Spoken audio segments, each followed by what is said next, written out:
Cerita dibuka dengan seorang pemuda yang terbangun karena tamparan keras di kepala. Ayahnya tampak sangat kecewa, bahkan menyebutnya sebagai aib keluarga. Tapi, ada satu hal yang tidak mereka ketahui. Yurin sebenarnya mampu menguasai seluruh seni bela diri di dunia. Di kerajaan krisis yang terletak di perbatasan utara, sebuah pasukan sedang bergerak maju. Duke Allen yang memimpin mereka dibuat terkejut dan berteriak tak percaya. Dari tanah, para zombie bangkit dan berjalan ke arah mereka. Allen berkomentar kalau jumlah mereka jauh melebihi bayangannya, dan mereka datang membawa mimpi buruk berupa kabut beracun. Seorang prajurit menyuruh Duke untuk melihat ke atas dan dia pun terkejut. Bahkan seorang kesatria maut, Dulan, ada di antara mereka. Tak satu pun dari 10 kesatria tingkat tinggi yang berjuang untuk kehidupan bisa menjamin kemenangan melawannya. Allen berkata dengan kekuatan mereka saat ini, mustahil untuk menang dan mereka harus mundur untuk bertahan sejenak. Allen menolak. Tembok pertahanan sudah rusak, dan jika gerbang utama jatuh, kerajaan mereka akan tamat. Tidak peduli pengorbanan apapun yang harus mereka buat hari ini, mereka wajib menahan serangan itu. Tapi tiba-tiba, sesuatu melesat melewati mereka. Seorang pemuda dengan jubah merah padam melintasi medan perang. Allen bertanya-tanya, siapa gerangan yang maju begitu gegabah? Seorang prajurit mengenalinya, itu adalah bala bantuan mereka dari Southern Rocks, Marquis Yurin Rocks, satu-satunya yang bertarung menggunakan belati. Prajurit itu mencoba memperingatkan bahwa lawannya adalah Dulan, dan belati biasa tak akan bisa melukainya. Namun, sebelum kalimatnya selesai, senjata itu sudah menancap di tubuh si zombie, merobek tubuh mayat hidup itu hingga terbelah. Allen terkejut dan si ksatria bertanya-tanya apakah Dulan sedang lengah. Dia ingin tahu bagaimana itu mungkin terjadi. Saat Yurin melemparkan belati-belatinya, setiap lemparan mengenai para zombie, dan mulai melarutkan wujud mengerikan mereka, membunuh semuanya hanya dengan satu serangan. Orang-orang pun bertanya-tanya apakah dia adalah seorang suci yang diutus dari surga. Yurin hanya berpikir mereka ini konyol sekali. Itu hanyalah hasil dari semua hal baik untuk tubuh yang telah ia pelajari. Dimulai 6 bulan sebelumnya. Pemuda itu tiba-tiba terbangun. Dia bertanya-tanya di mana dia berada. Saat seorang wanita mendekat dan memanggilnya Tuan Muda, Yurin mengangkat kepalanya dan berkata dalam hati, dia cantik, tapi pakaiannya aneh, dan dia membawa pedang. Wanita itu bertanya bagaimana perasaan Tuan Muda, karena dia hendak memanggil pendeta. Kali ini, Yurin mengulurkan tangannya, menarik perhatian wanita itu, dan berkata dia hanya ingin bertanya sesuatu, tapi gadis itu sudah keburu pergi. Dia bangkit dari tempat tidur sambil bertanya-tanya di mana sebenarnya dia berada, sampai dia menoleh ke samping dan melihat sosoknya yang gemuk di cermin. Dia bingung kemana perginya wujudnya yang muda dan tampan, dan kenapa dia berubah menjadi anak gemuk. Karena tidak bisa memahami situasi ini, pemuda itu mencoba meyakinkan dirinya bahwa ini semua hanyalah mimpi, dan jika dia tidur lagi, mungkin dia akan terbangun. Seorang pendeta mendekat dan berkata, Tuan Muda akhirnya sudah bangun. Sementara itu, seorang pria masuk ke kamar dan memanggilnya bajingan, karena aib yang mencoreng nama keluarganya akhirnya siuman juga.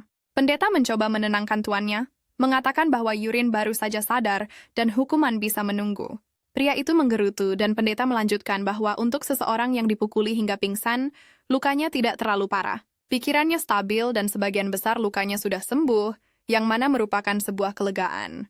Namun sang tuan justru berteriak bahwa dia lebih suka Yurin mati karena telah mencoba menyerang tunangannya sendiri. Dia menyebut Yurin seekor binatang. Usianya sudah 19 tahun dan sudah waktunya untuk dewasa. Bahkan adiknya sudah berhasil membangkitkan auranya, tapi kakaknya masih saja gemuk dan tanpa sedikit pun energi. Yurin mengulangi kata-kata itu benar-benar terkejut. Sang tuan memperingatkan, begitu dia pulih, dia harus pergi menemui tunangannya dan memohon pengampunan. Yurin bertanya siapa yang dimaksud, dan ayahnya menjawab bahwa itu adalah istrinya, Ilya, dan jika Ilya tidak memaafkannya, dia akan benar-benar dihukum. Setelah ditanya apakah dia mengerti, sang protagonis hanya bisa menerima. Sang tuan memperingatkan agar dia berhenti membawa aib bagi nama keluarga mereka. Yurin gemetar ketakutan, bertanya-tanya apakah ini adalah identitas barunya. Jadi, dia sekarang adalah Wellington Rocks. Sang tuan terkejut dipanggil dengan namanya, menyebutnya bocah kurang ajar, dan menampar wajahnya karena berani memanggil ayahnya sendiri dengan nama. Pria besar itu dipukuli selama beberapa detik. Pendeta mencoba menenangkan tuannya, tetapi tidak berhasil. Yurin berpikir ini tidak mungkin. Ini pasti hanya mimpi. Setelah sadar beberapa saat kemudian, dia bangkit dengan kaget. Dia bertanya-tanya mengapa dia belum juga terbangun di dunia nyata.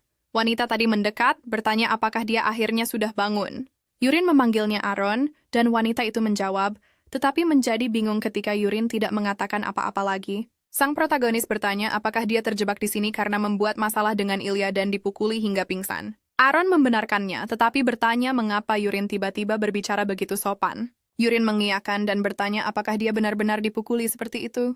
Wanita itu mengonfirmasi, menambahkan bahwa, lebih tepatnya, dia menyerang Nona Ilya dan dipukuli olehnya sampai pingsan. Sang protagonis merutuki nasibnya, membuat gadis itu bingung saat dia berteriak bahwa dia benar-benar kacau. Tidak ada keraguan lagi. Entah bagaimana caranya dia telah bertransmigrasi ke dalam web novel yang dia tulis. Bukan sebagai protagonis, melainkan sebagai penjahat sampah yang mempermalukan karakter utama dan mati secara menyedihkan. Dia mengeluh bahwa ini tidak mungkin takdirnya. Aaron memanggil tuan mudanya, tetapi Yurin terus panik, mengatakan, ini bukan webtoon, sebuah kata yang tidak dimengerti oleh wanita itu. Yurin berpikir bahwa tubuh yang ia masuki adalah sampah tak berguna, tanpa bakat, tanpa keahlian, tanpa usaha, dan hanya hidup dari gengsi keluarganya. Dia bahkan kehilangan tunangannya yang direbut oleh sang protagonis. Dia mencoba menyergap protagonis untuk balas dendam tetapi malah dihajar lagi, dan akhirnya mati secara menyedihkan di sebuah gang tanpa nama. Yurin bertanya-tanya bagaimana dia akan bertahan hidup di dunia yang tidak pasti ini. Merenungkan bahwa ini adalah dunia fantasi dan dia tidak tahu apa-apa tentang kemampuan si gendut ini. Tapi setidaknya dia tahu tentang pertemuan tak terduga dan item-item yang belum didapatkan oleh protagonis. Jadi dia memutuskan untuk segera bersiap. Saat dia duduk di tempat tidur, dia terhalang oleh pusat gravitasi tubuhnya yang berat dan tidak terkelola dengan baik. Aaron bertanya apakah tuan muda baik-baik saja. Yurin menjawab tentu saja tidak, tetapi dia menyadari sesuatu yang berbeda. Gadis itu menyuruhnya untuk beristirahat. Sang protagonis berpikir dia tidak bisa melihatnya sebelumnya, tapi itulah mengapa dia mengerutkan kening tadi. Sebuah layar sistem muncul di samping Aaron. Di sana tertulis kemampuan gadis itu adalah pedang lincah, pikiran jernih, cermin, dan adaptasi aura. Gadis itu memanggil tuan muda sekali lagi. Yurin menyangkalnya, mengatakan dia hanya sedikit aneh selama beberapa detik tapi sekarang sudah baik-baik saja, dan menyuruh Aaron untuk kembali ke tugasnya. Aaron menerima dan berbalik untuk pergi. Sementara sang protagonis mengawasinya, dia merenungkan tentang pedang lincah. Awalnya, Aaron adalah karakter yang jauh lebih kuat dan lebih berbakat daripada ksatria biasa. Tetapi dia ingin tahu apa afinitas yang angkanya 0 ini. Dia bertanya-tanya apakah ini semacam game simulasi kencan dan muncul karena dia terlalu banyak memainkan game semacam itu.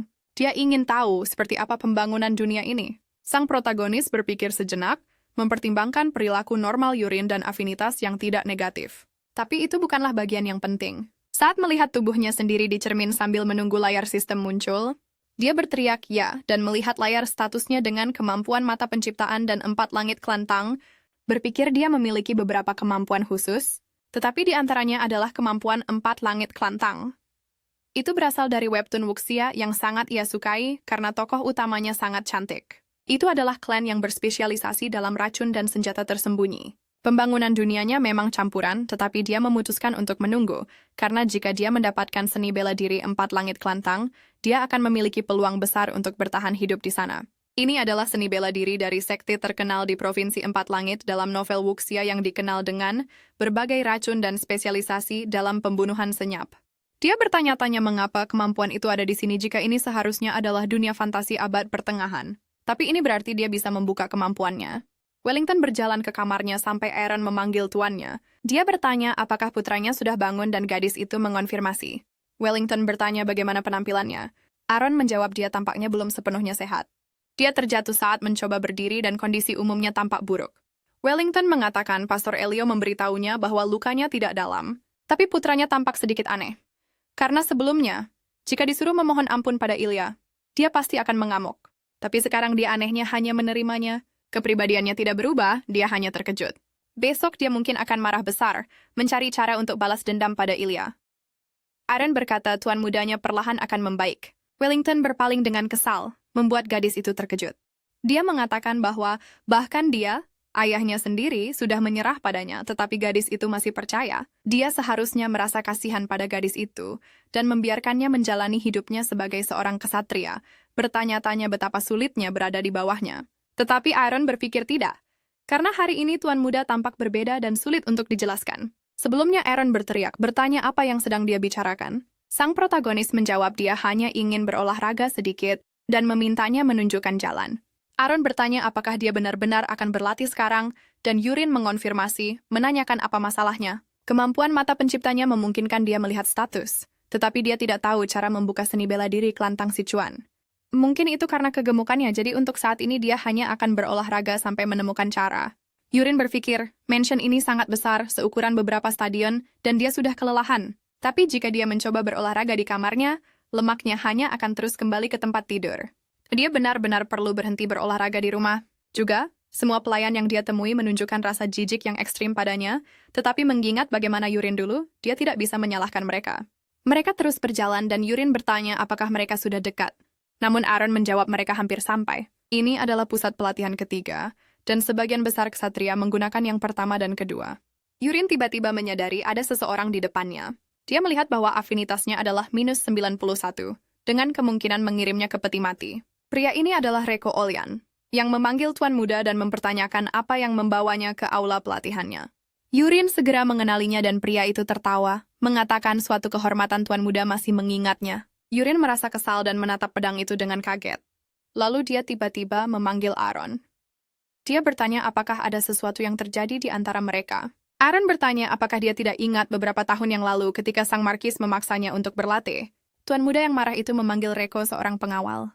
Reko mengayunkan pedangnya sambil tertawa dan setelah itu sang markis menyerah untuk membuatnya berlatih. Yurin berteriak bahwa ini sia-sia. Reko meliriknya dari sudut mata, berpikir, dasar sampah tidak berguna. Yurin memutuskan dia akan lari. Dia ingin tahu apakah ada aula latihan lain. Karena dia ingin menggunakan satu aula sendirian. Aaron mengatakan ini adalah aula keempat, tetapi letaknya sangat jauh dan peralatannya buruk sehingga mungkin kosong. Yurin menjawab itu sempurna, dan mereka harus pergi ke sana. Karena jika dia akan menurunkan berat badan, dia perlu melakukannya dengan benar. Pengawalnya setuju dan menyuruhnya mengikuti. Dia menunjukkan aula latihan keempat dan Yurin terengah-engah karena berjalan. Dia melihat ke bawah, melihat sebuah meja peralatan dan berpikir bahwa klan Tang Sichuan berspesialisasi dalam melempar pisau. Jadi jika dia sudah memutuskan, dia harus mencoba melihat target di depannya. Yurin membidik salah satunya dan menggerakkan belati setinggi wajahnya. Menggerakkan lengannya ke belakang, dia meluncurkannya dengan sekuat tenaga tetapi belati itu hanya memantul di lantai. Gagal mengenai sasarannya. Dia mengeluh karena mengira bisa membukanya, tetapi kemudian dia melihat Aaron di belakangnya. Jadi dia membuat alasan, mengatakan dia hanya bermain-main. Dia harus membangun stamina dasar terlebih dahulu dan memutuskan akan berlari beberapa kali mengelilingi aula. Dia akan berlatih sendiri, jadi Aaron bisa melakukan apa yang dia mau. Ellington mempertanyakan ini, benar-benar tidak percaya, karena Yurin telah pergi ke tempat latihan dan mulai bekerja keras. Itu aneh dan dia mempertanyakan berapa lama itu akan bertahan. 3 minggu berlalu, dan sang tuan berkata bahwa selama 3 minggu penuh dia tidak berhenti berlatih. Pemuda itu telah kehilangan banyak berat badan, dan penampilannya telah berubah secara mencolok, seperti yang diharapkan dari putranya. Tanpa semua lemak itu, dia benar-benar tampan. Dia bertanya-tanya apakah dia benar-benar telah dewasa di kastil protagonis. Dia pikir dia telah kehilangan banyak berat badan, tetapi teknik klan Sichuan Tang menolak untuk terbuka. Dia akan mencoba selama sebulan, dan jika tidak berhasil, dia hanya akan mencuri beberapa pertemuan beruntung protagonis. Tiba-tiba Aaron datang dan berkata dia membawakan makan malam. Pemuda itu berterima kasih. Itu adalah sup shirun, makanan kaya nutrisi yang sangat baik untuk membakar lemak dan membangun otot. Yurin mengeluh tentang makanan itu dan Aaron bertanya apakah dia bosan. Sang protagonis mengonfirmasi bahwa dia tidak makan apapun selain itu selama 3 minggu penuh dan gadis itu memanggil Tuan Muda. Dia ingin tahu apa yang sebenarnya dia inginkan. Menurunkan berat badan atau menjadi seorang ksatria? Yurin menjawab dia ingin menjadi seorang ksatria, dan Aaron berkata bahwa di wilayah ini bahkan markis yang kuat pun makan sup shirun setelah berlatih. Jadi Tuan Muda harus berhenti mengeluh.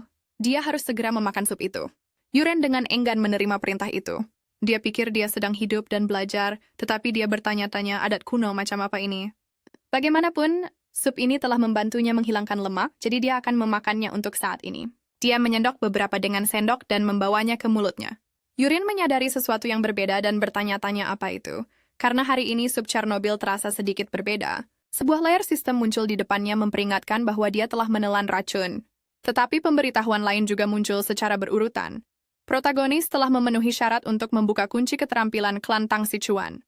Kemampuan ini telah dibuka, membuat protagonis benar-benar tidak percaya. Tiba-tiba sang markis menyadari seseorang mengetuk pintunya dan menyuruh mereka masuk.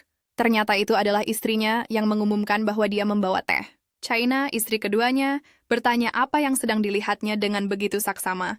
Wellington menjawab bahwa dia hanya memikirkan betapa indahnya taman itu. China berkata bahwa dia secara pribadi merawatnya dengan penuh perhatian, dan suaminya memuji keterampilannya yang mengagumkan.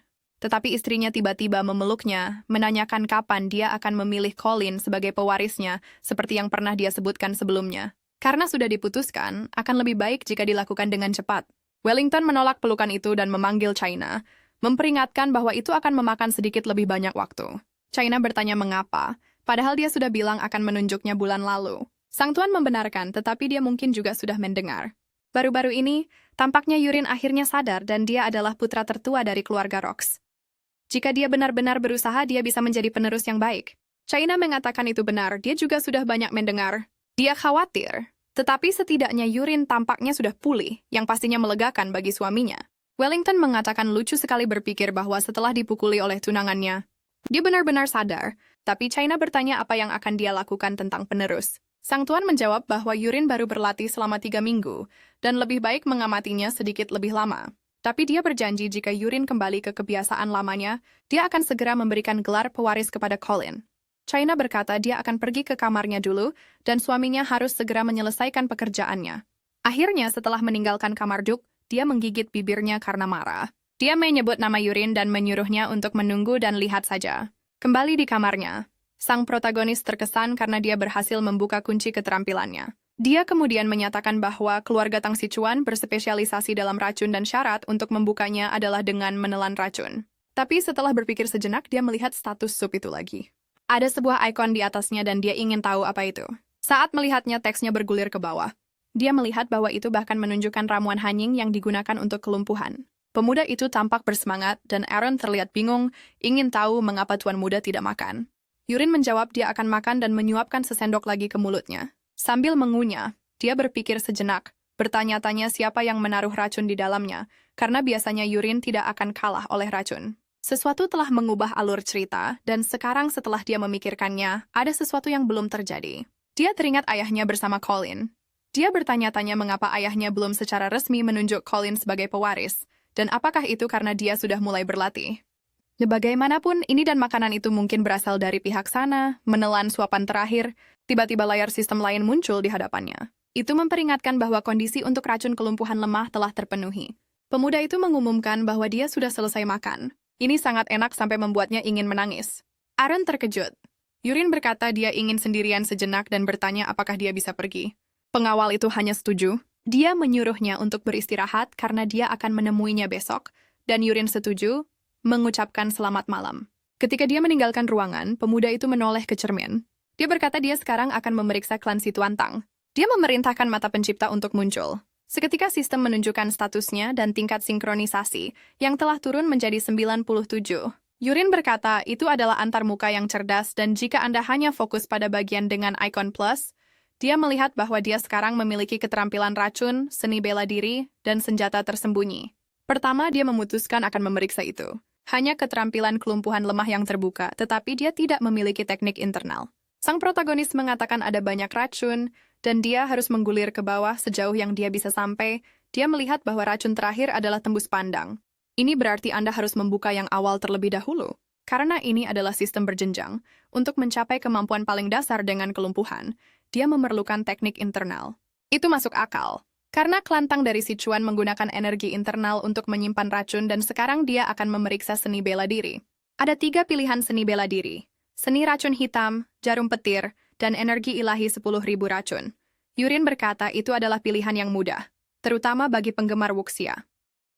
Seni bela diri racun hitam berfokus pada racun. Seni bela diri jarum petir berfokus pada peralatan tersembunyi dan teknik energi ilahi. 10.000 racun membutuhkan waktu lebih lama untuk ditingkatkan, tetapi memungkinkan dia untuk meningkatkan racun dan peralatan tersembunyinya menggunakan teknik itu segera. Sistem menyalurkan energi ke dalam dirinya. Yurin berkata itu luar biasa.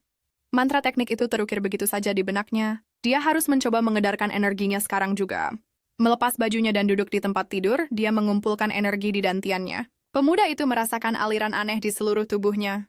Ini pasti Qi. Dia harus membimbingnya melalui meridiannya, dan menyimpannya di dantiannya untuk membangun kekuatan internalnya. Keesokan harinya, pemuda itu menyelesaikan konsentrasinya. Dia berseru, luar biasa. Novel-novel bela diri itu tidak berbohong tentang berlatih sepanjang malam tanpa tidur. Ini adalah kenyataan dan dia tidak merasa lelah sama sekali. Tapi faktanya tubuhnya penuh energi. Dia bisa merasakan aliran Qi di sekelilingnya. Dia bisa tahu berapa banyak burung di luar jendela tanpa melihat. Dia juga merasakan energi hangat di dantiannya. Dan sekarang, jika dia mengedarkan ki di kepalanya tanpa cermin, jendela status akan terbuka, menunjukkan bahwa dia memiliki 1 bintang dalam teknik tersebut. Protagonis merasakan aura yang akrab di luar pintu. Dia melihat ke sana sampai Aaron membukanya, memanggil tuan mudanya karena dia datang untuk membangunkannya. Tapi karena dia terlihat tidak tersentuh, dia pasti belum tidur. Aaron menjawab bahwa itu terjadi begitu saja. Dia menjawab bahwa itu tidak baik dan dia harus istirahat untuk latihan hari ini. Sang protagonis menolaknya, mengatakan dia sudah mau pergi. Dia merasa luar biasa dan dalam kondisi prima, jadi dia harus berlatih. Aaron setuju dan memberitahunya bahwa dia akan menyiapkan sarapan terlebih dahulu. Dia meninggalkan ruangan sambil bertanya-tanya kapan tuan muda mulai berotot. Di luar tempat latihan, Yurin mendekati belati di atas meja. Dia bergumam, ini benar. Saat dia mengambil sebuah belati, dia bersiap untuk melempar, tetapi kemudian menyadari sesuatu yang berbeda. Di depan matanya ada sebuah crosshair, persis seperti dalam game first-person shooter. Jadi dia akan membidik tepat sasaran, menggerakkan tubuhnya dengan cepat. Sementara Aaron mengawasi dengan cemas, Yurin meluncurkan senjata itu dan mengenai sasaran, melepaskan aura ungu. Dia kemudian berkata dia benar-benar melakukannya dan penjaga itu terkesan. Sang protagonis juga melepaskan senjata tersembunyi sistem. Aaron memanggil tuan muda, mempertanyakan apa yang baru saja dia lakukan. Sang protagonis menjawab bahwa dia juga tidak tahu dan berpikir hasil latihan bulan lalu mulai terlihat. Dia menjawab bahwa tidak mungkin. Menjadi sangat terkejut, Yurin merenung bahwa ini adalah pertama kalinya melihatnya seperti ini dan bertanya-tanya apakah dia harus mencoba lagi. Dia memegang belati sekali lagi. Dia berpikir bahwa ketika dia melemparkannya, sesuatu terasa seolah-olah energi internalnya melonjak dari dantiannya, dan itu bagus, karena kali ini dia akan melempar lebih cepat dan lebih kuat.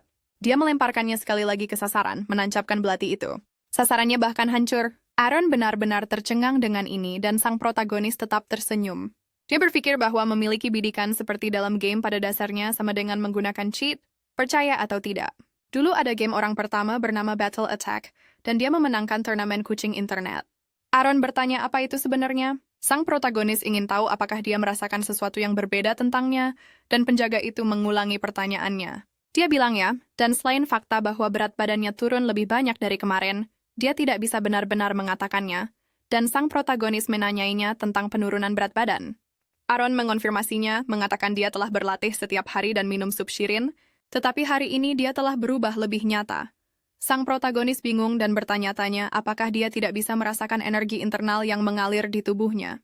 Ini berarti bahwa di dunia ini hanya dia yang bisa menggunakan energi internal dan tidak ada yang bisa mendeteksinya. Jadi dia telah memperoleh kekuatan yang luar biasa. Dia terkekeh, bertanya-tanya apakah dia harus terus berlatih. Dia mengenai sasaran 2 kali berturut-turut dengan sangat mudah. Dia berkata kali ini dia akan mencoba sesuatu yang berbeda. Dia menancapkan 1 belati ke gagang belati lainnya. Dia menyatakan itu sempurna, membuat penjaganya sekali lagi tercengang. Dia bertanya apakah dia bisa mencoba sekali. Sambil memegang belati dan membidik dengan tenang, gadis itu melemparkannya dengan sekuat tenaga. Lemparannya bahkan tidak mencapai target atau mengenai sisi. Yuren mengatakan ada sesuatu yang tidak mampu dia lakukan, dan gadis itu menjadi frustrasi. Kemudian pemuda itu tiba-tiba menyadari sesuatu. Sebuah jendela status muncul di atas kepalanya. Dia telah membuka keterampilan tebasan langsung. Sang protagonis mengulangi bagian tentang itu bisa dieksekusi dengan senjata apapun. Dia berkata dia akan mengujinya, sementara Aaron menjadi kesal karena itu tidak berhasil untuknya. Dia bertanya-tanya apakah dia harus mencoba dengan ini. Dia menyuruh Eren untuk minggir sejenak. Dia bertanya apa yang ada di tangannya. Saat dia memegang pedang kayu yang patah, sang protagonis mengangkatnya ke titik tertinggi, merasakan banyak energi internal di tubuhnya mengalir dari dantian ke lengannya. Dengan demikian dia meluncurkannya, mengeksekusi tebasan langsung. Pedang patah itu menancap di tengah target dan menghancurkan semua yang ada di sekitarnya. Aaron terkesan dan bertanya apa itu sebenarnya, ingin tahu kekuatan macam apa yang dimiliki tuan muda. Yuren menjawab bahwa dia tidak yakin dan mungkin itu hanya latihan. Pengawalnya menjawab bahwa tidak mungkin hanya itu.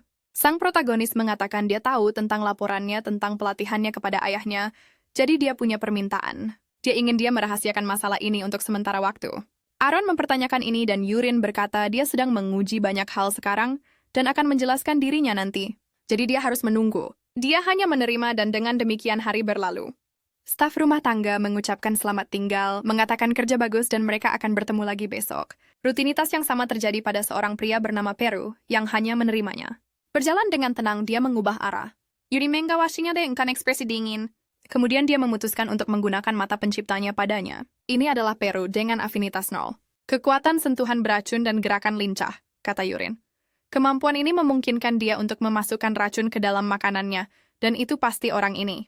Jadi Seiyuji Kadasurane akhirnya akan melakukan tes yang sebenarnya, karena panah yang melayang di tangannya akan langsung menuju orang ini. Membisikkan pemanggilan racun lumpuh, auranya turun ke kedua jari telunjuknya, tiba-tiba merasakan sesuatu yang aneh di tubuhnya. Dia berbalik, berteriak bahwa tubuhnya tidak bisa bergerak. Sang protagonis mendekati pria yang tidak sadarkan diri itu, mengatakan tesnya berhasil. Dia bisa melihat, durasi totalnya 1 jam, dan dia akan memindahkan pria ini terlebih dahulu, menggendongnya di punggungnya saat mereka jatuh di tempat lain. Perry menderita. Sang protagonis menyuruhnya untuk sadar. Dia ingin tahu apakah dia sudah sadar kembali dan tahu siapa dia.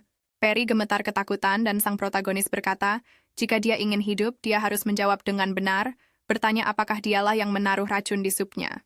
Dia punya beberapa pertanyaan untuk pria ini. Peru harus berkedip sekali jika jawabannya benar dan 2 kali jika salah. Dia bertanya apakah dia mengerti dan Peru berkedip sekali. Sang protagonis memutuskan untuk bertanya lagi, ingin tahu apakah dialah yang meracuni supnya. Peru menatapnya dengan dingin dan hanya berkedip sekali. Yurin bertanya apakah racun yang diberikan kepadanya adalah ramuan hanyang. Peru tersentak dan berkedip sekali lagi. Beralih ke pertanyaan berikutnya, protagonis bertanya apakah yang mengirimnya adalah Markis Kaina. Yurin terkejut dengan jawabannya, karena Peru menyangkalnya. Dia mengatakan kepada pria itu untuk tidak berbohong karena dia bisa mengetahui segalanya. Dan jika dia berbohong, dia tidak akan hidup lebih lama. Sekarang dia akan bertanya lagi, ingin tahu apakah Nona China yang memberi perintah. Perry menjadi semakin ketakutan dan menyangkalnya sekali lagi. Sang protagonis berpikir dia tampaknya tidak berbohong. Dia ingin tahu siapa orangnya, tetapi dia akan berakting sebentar, menyuruhnya makan dan menelan ini, karena ini disebut racun awal. Pria itu menelannya dan sang protagonis berkata bahwa mulai saat ini dia memiliki sisa waktu tepat 1 bulan. Jika dia tidak meminum penawar yang dia miliki dari bulan lalu, semua organnya akan meleleh dan mulai sekarang lebih baik mengikuti perintahnya. Dia bertanya apakah dia mengerti dan perlu setuju. Sekarang sang protagonis menyentuh kepalanya, mencoba melepaskan racun kelumpuhan. Pria itu tidak lagi terkekang. Sang protagonis memberitahunya bahwa dia bisa bergerak dan berbicara sekarang dan Peru menerima. Yurin berkata dia akan bertanya sekali lagi, ingin tahu siapa yang mengirimnya. Peru sedikit gemetar ketakutan, mengatakan itu adalah Komandan Ksatria, Carax Livington. Dia telah memerintahkan agar Tuan Muda harus kehilangan nyawanya sebagai seorang prajurit sebelum akhir tahun. Protagonis berpikir dia adalah kakak laki-laki China. Diangkat menjadi komandan karena koneksi, tetapi itu tidak penting. Dia menyerahkan selembar kertas kepada bawahan barunya. Pasangan itu bertanya, jika itu bukan semua racun, protagonis berpikir sedikit orang yang memiliki pengetahuan seperti orang ini. Dia bahkan memberitahunya bahwa seseorang sepertinya bisa mendapatkannya di pasar gelap dan harus mengambil uang Carax. Dia harus membawa semua racun, dimulai dengan yang sudah dia miliki, paling lambat besok malam. Pera bertanya mengapa dia membutuhkan semua racun ini. Iren menjawab bertanya kapan dia memberinya izin untuk bertanya, bawahan itu hanya mengerti dengan ragu-ragu. Yurin berbalik mengatakan mereka harus segera pergi dan lebih jauh lagi. Mulai hari ini, semua sup obatnya harus mengandung banyak rumput Henekwen. Peru mempertanyakan ini dengan sangat terkejut. Kembali di kamarnya, sang protagonis mengatakan itu luar biasa, dan seni bela diri benar-benar kuat tak terkira. Dan dia masih termakan oleh racun awalnya di mana dia hanya mengumpulkan beberapa daun. Dan Peru tetap mempercayainya. Untuk saat ini dia perlu segera menguasai seni bela diri 4 tang surgawi. Jika keadaan berjalan berbeda, tulisnya, peristiwa mengerikan akan terjadi di seluruh dunia.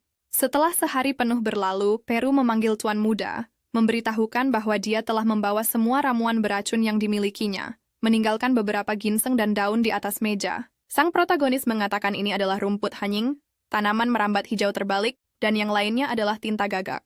Peru terkejut, bertanya bagaimana dia tahu, karena semuanya adalah ramuan beracun yang langka. Yuri menjawab itu sangat dasar dan merenung bahwa dia bisa melihat semua ini dengan jendela status. Tapi dia mengubah topik, bertanya mengapa Peru memiliki racun lain jika rumput madu sudah cukup untuk melakukannya. Peru menjawab bahwa rumput madu membutuhkan waktu lama, dan jika resistensi berkembang, siapapun bisa menahannya jika dicampur dengan tanaman merambat hijau, efeknya menjadi lebih kuat. Sang protagonis menyimpulkan bahwa jika racun digabungkan, mereka menjadi lebih kuat dan lebih sulit dideteksi. Ingin tahu di mana Peru belajar tentang racun, Peru mengatakan bahwa ketika dia berusia 8 tahun, dia dijual kepada keluarga Livington dan belajar dari seorang ahli racun. Ada sekitar 20 anak, tetapi semua tewas dan hanya dia yang selamat. Yurin berpikir bahwa tanpa afinitas terhadap racun, Anak-anak tidak akan bertahan lama dan Peru tampaknya tidak berterima kasih kepada keluarga itu. Jadi dia mendapatkan orang yang berguna, mengatakan dia melakukannya dengan baik dan itu saja untuk hari ini.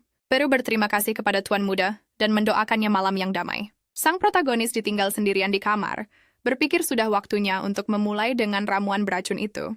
Dia akan memakan semuanya, membawa satu ke mulutnya. Sang protagonis merasa seolah-olah akan muntah karena rasanya. Sistemnya memberitahukan bahwa semua racun telah ditelan dan ada bahaya besar. Jadi dia harus bermeditasi dan naik ke tingkat kedua. Sang protagonis mengambil napas dalam-dalam, mencoba berkonsentrasi dengan sekuat tenaga. Setelah hari lain berlalu, Era mengetuk pintunya, memberitahu tuannya bahwa hari sudah pagi. Dia memperhatikan bahwa Tuan Muda sudah bangun dan terkejut karena Tuan Muda sedang duduk di tempat tidur bermeditasi. Dia mempertanyakan apa yang sebenarnya terjadi pada tubuhnya. Sang protagonis berhasil mencapai 2 bintang dan memperoleh harta karun drakonik, seni bela diri, dan 3 racun lagi. Dia kemudian terbangun dengan senyum di wajahnya. Dia ingin tahu apa yang sebenarnya terjadi pada Tuan Master, tapi dia mencium bau aneh dan mengeluh tentang itu. Sang protagonis hanya menerimanya dan menggaruk kepalanya. Dia merenung bahwa itu benar. Ketika energi internal dan seni bela diri naik level, banyak kotoran dikeluarkan dari tubuh. Dia kemudian berjalan, mengatakan baunya sedikit dan dia harus membuka jendela. Aaron memintanya untuk tidak melakukan itu dan langsung pergi ke kamar mandi. Seiring berjalannya hari, dia memimpin jalan Tuan Muda. Yurin tertawa melihat bahwa dia sedang mempelajari gerakan langkah drakonik, seni bela diri, teknik gerakan dan penghindaran yang dioptimalkan yang digunakan oleh keluarga Tang. Dia tidak percaya dia sedang mempelajari sesuatu yang hanya muncul di novel, berpikir dia hanya akan meniru gerakannya untuk saat ini. Aaron memanggil Tuan Muda dan berbalik, ingin tahu mengapa dia tiba-tiba berjalan seperti orang mabuk, dan ada apa dengan tubuhnya. Sang protagonis menjawab bahwa dia baik-baik saja dan dia tidak perlu khawatir, tertawa sambil berjalan dari sisi ke sisi. Aaron bertanya apakah dia benar-benar baik-baik saja karena dia akan pergi ke balai latihan satu hari ini, dan ada banyak kesatria di sana. Sang protagonis mengonfirmasi bahwa dia pasti akan baik-baik saja. Dia hanya ingin tahu bagaimana para kesatria lain berlatih dan dia tidak perlu mengkhawatirkannya. Aaron memperingatkan bahwa mereka hampir sampai. Para kesatria berlatih dengan giat, mengayunkan pedang mereka dari atas ke bawah dan dari sisi ke sisi. Seorang kesatria terkejut dan bertanya siapa orang itu, karena wanita itu adalah pelayan Tuan Muda tertua. Tapi mereka ingin tahu siapa pemuda tampan di belakangnya. Orang-orang tercengang teringat bahwa Tuan Muda kehilangan banyak berat badan karena latihan. Ingin tahu sihir macam apa yang dia gunakan untuk berubah dari bukan siapa-siapa. Sang protagonis berpikir tidak masalah jika orang-orang ini berbisik pelan. Energi internalnya memungkinkan dia mendengar segalanya. Aaron menunjuk seorang pria di lorong yang fokus berlatih, yang tampaknya seorang kesatria magang, tetapi posturnya sangat bagus dan dia mungkin akan segera menjadi pemula. Gerakan-gerakan ini adalah bentuk dasar dari Anggar Rocks, jadi Tuan Muda harus mengamati dengan cermat. Sementara Yurin memperhatikan pria itu, dia adalah Clyde, karakter kunci dalam novel yang menjadi sekutu protagonis. Dia belum pernah menulis masa lalunya sebelum dia ditemukan. Clyde mengayunkan pedangnya dari atas ke bawah, dan Yurin berpikir menarik baginya berada di tempat seperti ini. Kesempatan baik akan datang nanti. Bagaimanapun, hari ini para ksatria yang memiliki afinitas negatif dengannya menjadi subjek ujiannya. Pertama, dia akan menguji di Shane, memilih seorang ksatria berambut ungu sebagai sasarannya. Dia memutuskan untuk mengaktifkannya, dan ksatria itu merasakannya seketika.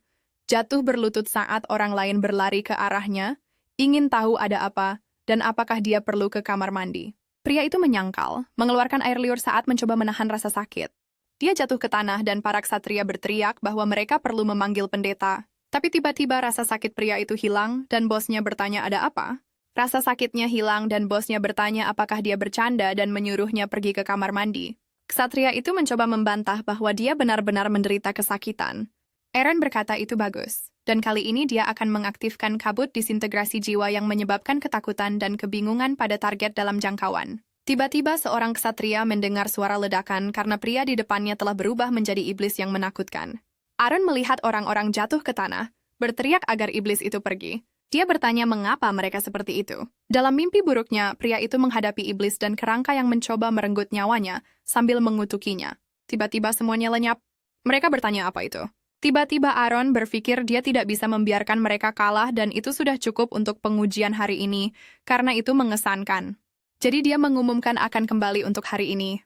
Aaron bertanya apakah dia mundur begitu cepat dan protagonis menjawab di sana berisik dan dia akan pergi ke Aula 4 seperti yang direncanakan. Dalam perjalanan dia bertemu seorang gadis yang mengatakan ada tamu untuk Tuan Muda. Nona Ilya Markus datang menemuinya. Wanita di jendela berkata bahwa kali ini dia akan benar-benar mematahkan perlawanan Yurin. Beralih ke protagonis, yang hanya memanggil namanya, gadis itu tiba-tiba tersipu dan Yurin bertanya apakah dia sudah tiba. Ilya tidak mengenalinya dan bertanya siapa dia. Sebelumnya, ketika pelayan memanggil dan mengumumkan bahwa Ilya Markus sedang menunggu, protagonis berpikir tunangannya yang berkemauan keras datang mengunjunginya. Ya mungkin ini saatnya dia menuntut untuk memutuskan pertunangan, tetapi Yurin terus menolak dan mengatakan padanya untuk tidak berpikir seperti itu. Pemuda itu berkata situasinya tidak bisa dihindari. Kembali di kamar, sang protagonis menjawab bahwa itu adalah dia, Yurin. Gadis itu terkejut dan dia berkata, sudah lama tidak bertemu. Ilya berkata, dia mendengar desas-desus tentang berat badannya turun karena latihan, tetapi berpikir itu jelas salah karena belum genap 2 bulan dan dia telah banyak berubah. Sang protagonis berkata itu karena dia bekerja keras, membuat Ilya bingung setelah dipukuli. Yurin berjuang untuk waktu yang lama. Kemudian dia memutuskan untuk mengubah hidupnya. Ilya bertanya apakah dia ingin membalas dendam, tetapi pemuda itu menolak. Dia berlutut berterima kasih padanya karena telah membantunya sadar, dan dia benar-benar menyesal atas apa yang terjadi. Dia berkata dia akan menerima jika dia ingin memutuskan pertunangan mereka karena itu. Dia hanya bertanya siapa dia karena dia tidak mengenalinya. Yurin menjawab bahwa dia adalah mantan orang tak berguna dari keluarga Rox. Sekali lagi dia meminta maaf sedalam-dalamnya atas semua yang telah dilakukannya. Ilya terkejut dengan ini. Sang protagonis berpikir jujur, itu bukan salahnya, tapi pemilik asli tubuh ini. Alasan dia meminta maaf adalah spesifik. Ilya bukan hanya pahlawan wanita biasa. Dia memiliki kemampuan Ratu Pedang, yang hanya semakin meningkatkan ilmu pedangnya. Nanti dia akan menyelamatkan protagonis yang jatuh dan bahkan mengalahkan penjahat terakhir, semua berkat kemampuannya. Itulah mengapa, bahkan jika pertunangan dibatalkan, akan bermanfaat untuk memulihkan hubungan mereka dan menjadikannya sekutunya. Tapi Ilya menyuruhnya untuk berdiri, menanyakan apakah dia serius tentang ini. Aaron menjawab ya dan berjanji, tetapi gadis itu menolak. Dia menuntut agar dia bersumpah atas semuanya sambil memancarkan aura yang menakutkan. Sang protagonis berpikir itu adalah tekanan yang menyesakan, dan dia pernah melihat adegan ini di suatu tempat sebelumnya. Ilya berkata dia tidak ingin hidup seperti sebelumnya, dan jika dia melanggar perjanjian, dia akan memukulinya. Sang protagonis bingung, karena Ilya asli pernah mengatakan ini kepada protagonis. Bagaimanapun, dia tidak bisa bernapas, bergumam tentang racun segudang seni ilahi listrik. Ilya terkejut saat sang protagonis berdiri. Dia mempertanyakan bagaimana dia bisa menahan auranya, tetapi sang protagonis menerima dan bersumpah dengan senyum manis di wajahnya. Ilya menjadi malu dan berbalik untuk pergi, mengatakan dia akan mengawasinya. Jika kau mengacau sekali lagi, mereka akan memutuskan pertunangan apapun alasannya. Sang protagonis terkejut mereka belum mengakhirinya. Di kastil Tuan, Wellington bertanya apakah dia sudah menemukan Yurin dan gadis itu mengonfirmasi. Dia bertanya apakah dia sudah membuat keputusan. Helia mengonfirmasi sekali lagi, mengatakan bahwa pertunangan tidak akan dibatalkan, apapun yang terjadi. Wellington bertanya alasannya, Helia menjelaskan bahwa ayahnya selalu berkata orang tidak bisa berubah, tetapi ada desas-desus bahwa dia telah berubah dan dia penasaran.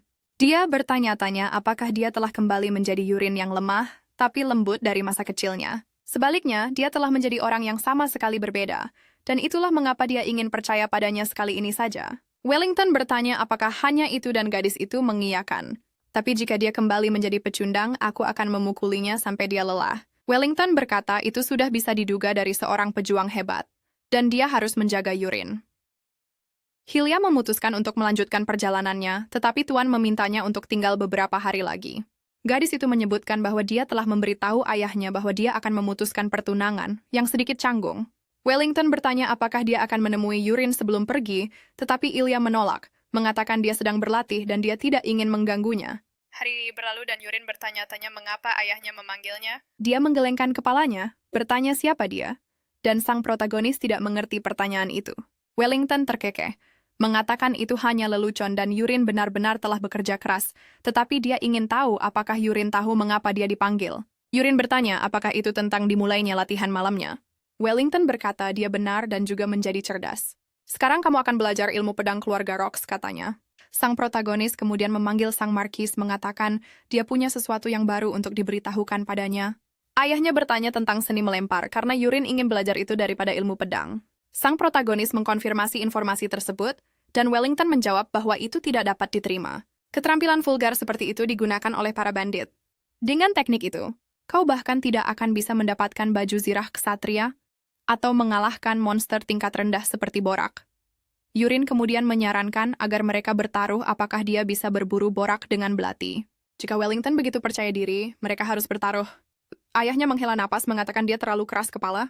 Pedang seorang pejuang membutuhkan aura untuk menghancurkan sisik Borak. Kecuali jika Anda telah berlatih melempar selama 100 tahun, Anda tidak akan pernah bisa menembus sisik Boraks. Protagonis berkata bahwa dalam kasus itu ayahnya pasti yakin akan kemenangannya.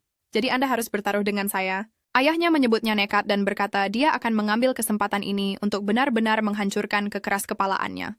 Menanyakan apa syarat kemenangannya, Yurin menjawab bahwa jika dia mengalahkan Borak dengan belatinya, dia akan mengatur pelatihannya sendiri dan jika dia gagal, dia akan melakukan apapun yang diperintahkan ayahnya. Seiring berjalannya hari, sang protagonis berpikir bagus bahwa Aaron tidak melaporkan pelatihannya, dan ujian sesungguhnya akan berlangsung besok. Dia bertanya-tanya berapa banyak percobaan yang diperlukan untuk menembus sisik Boraks. Untuk berjaga-jaga, dia akan makan beberapa ramuan beracun malam ini dan meningkatkan tubuh dewa racun segudangnya menjadi 3 bintang.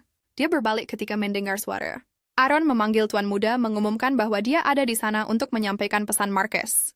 Besok siang lokasinya di pusat pelatihan pertama. Dia bertanya apakah dia tahu tentang taruhan itu, dan Aaron menjawab bahwa tidak hanya dia, tetapi seluruh perkebunan sudah mengetahuinya. Berkat itu, seluruh tempat penuh dengan tawa. Semua orang membicarakan bagaimana Tuan Muda akan mengompol ketakutan atau lari ketika melihat Borak bersenang-senang mendiskusikannya. Lagi pula, Tuan Muda terus menjadi musuh publik nomor 1. Yurin berkata kalau begitu, semua orang ini akan menonton besok. Aaron mengonfirmasi, mengatakan Marquis tidak akan berhenti di situ dan pusat pelatihan akan penuh sesak. Pemuda itu menggerutu bahwa itu adalah harga ketenaran. Tetapi dia ingin tahu apa yang menurut Aaron akan terjadi. Gadis itu berkata mungkin ini akan menjadi hari Tuan Muda untuk bersinar. Teknik tubuh dewa racun segudangnya mencapai 3 bintang dan saat ujian besar tiba. Orang-orang bersorak, berteriak menentang atau mendukung Tuan Muda. Aaron berkata itu benar-benar memalukan. Ayahnya memulai acara dengan menanyakan apakah putranya sudah siap.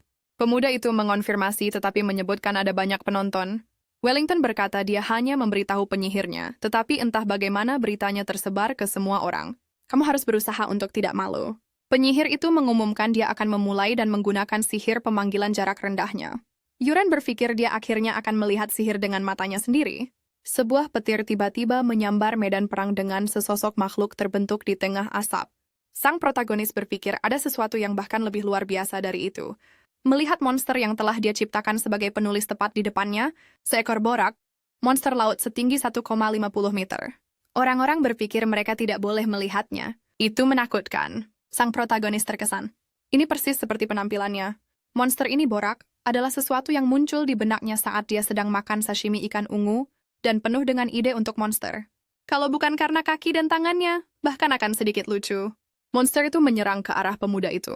Yuri hanya menyadari serangan itu dan menghindar, bergerak ke punggung makhluk itu. Orang-orang terkesan dan Tuan berkata itu belum berakhir. Borak itu berbalik, benar-benar bingung. Sang protagonis berpikir itu baru saja menyerang tanpa berpikir. Tapi itu tidak secepat yang dia bayangkan. Pertama, dia akan melihat seberapa kuat sisiknya dengan menarik sebilah belati. Lalu dia menyadari sesuatu yang berbeda. Ada sebuah target, seperti tanda, yang menunjukkan titik lemah pada makhluk itu. Sang protagonis memutuskan untuk mencoba, mengayunkan lengannya untuk melempar belati. Salurannya masuk ke dalam bilah, mengenai titik lemah makhluk itu.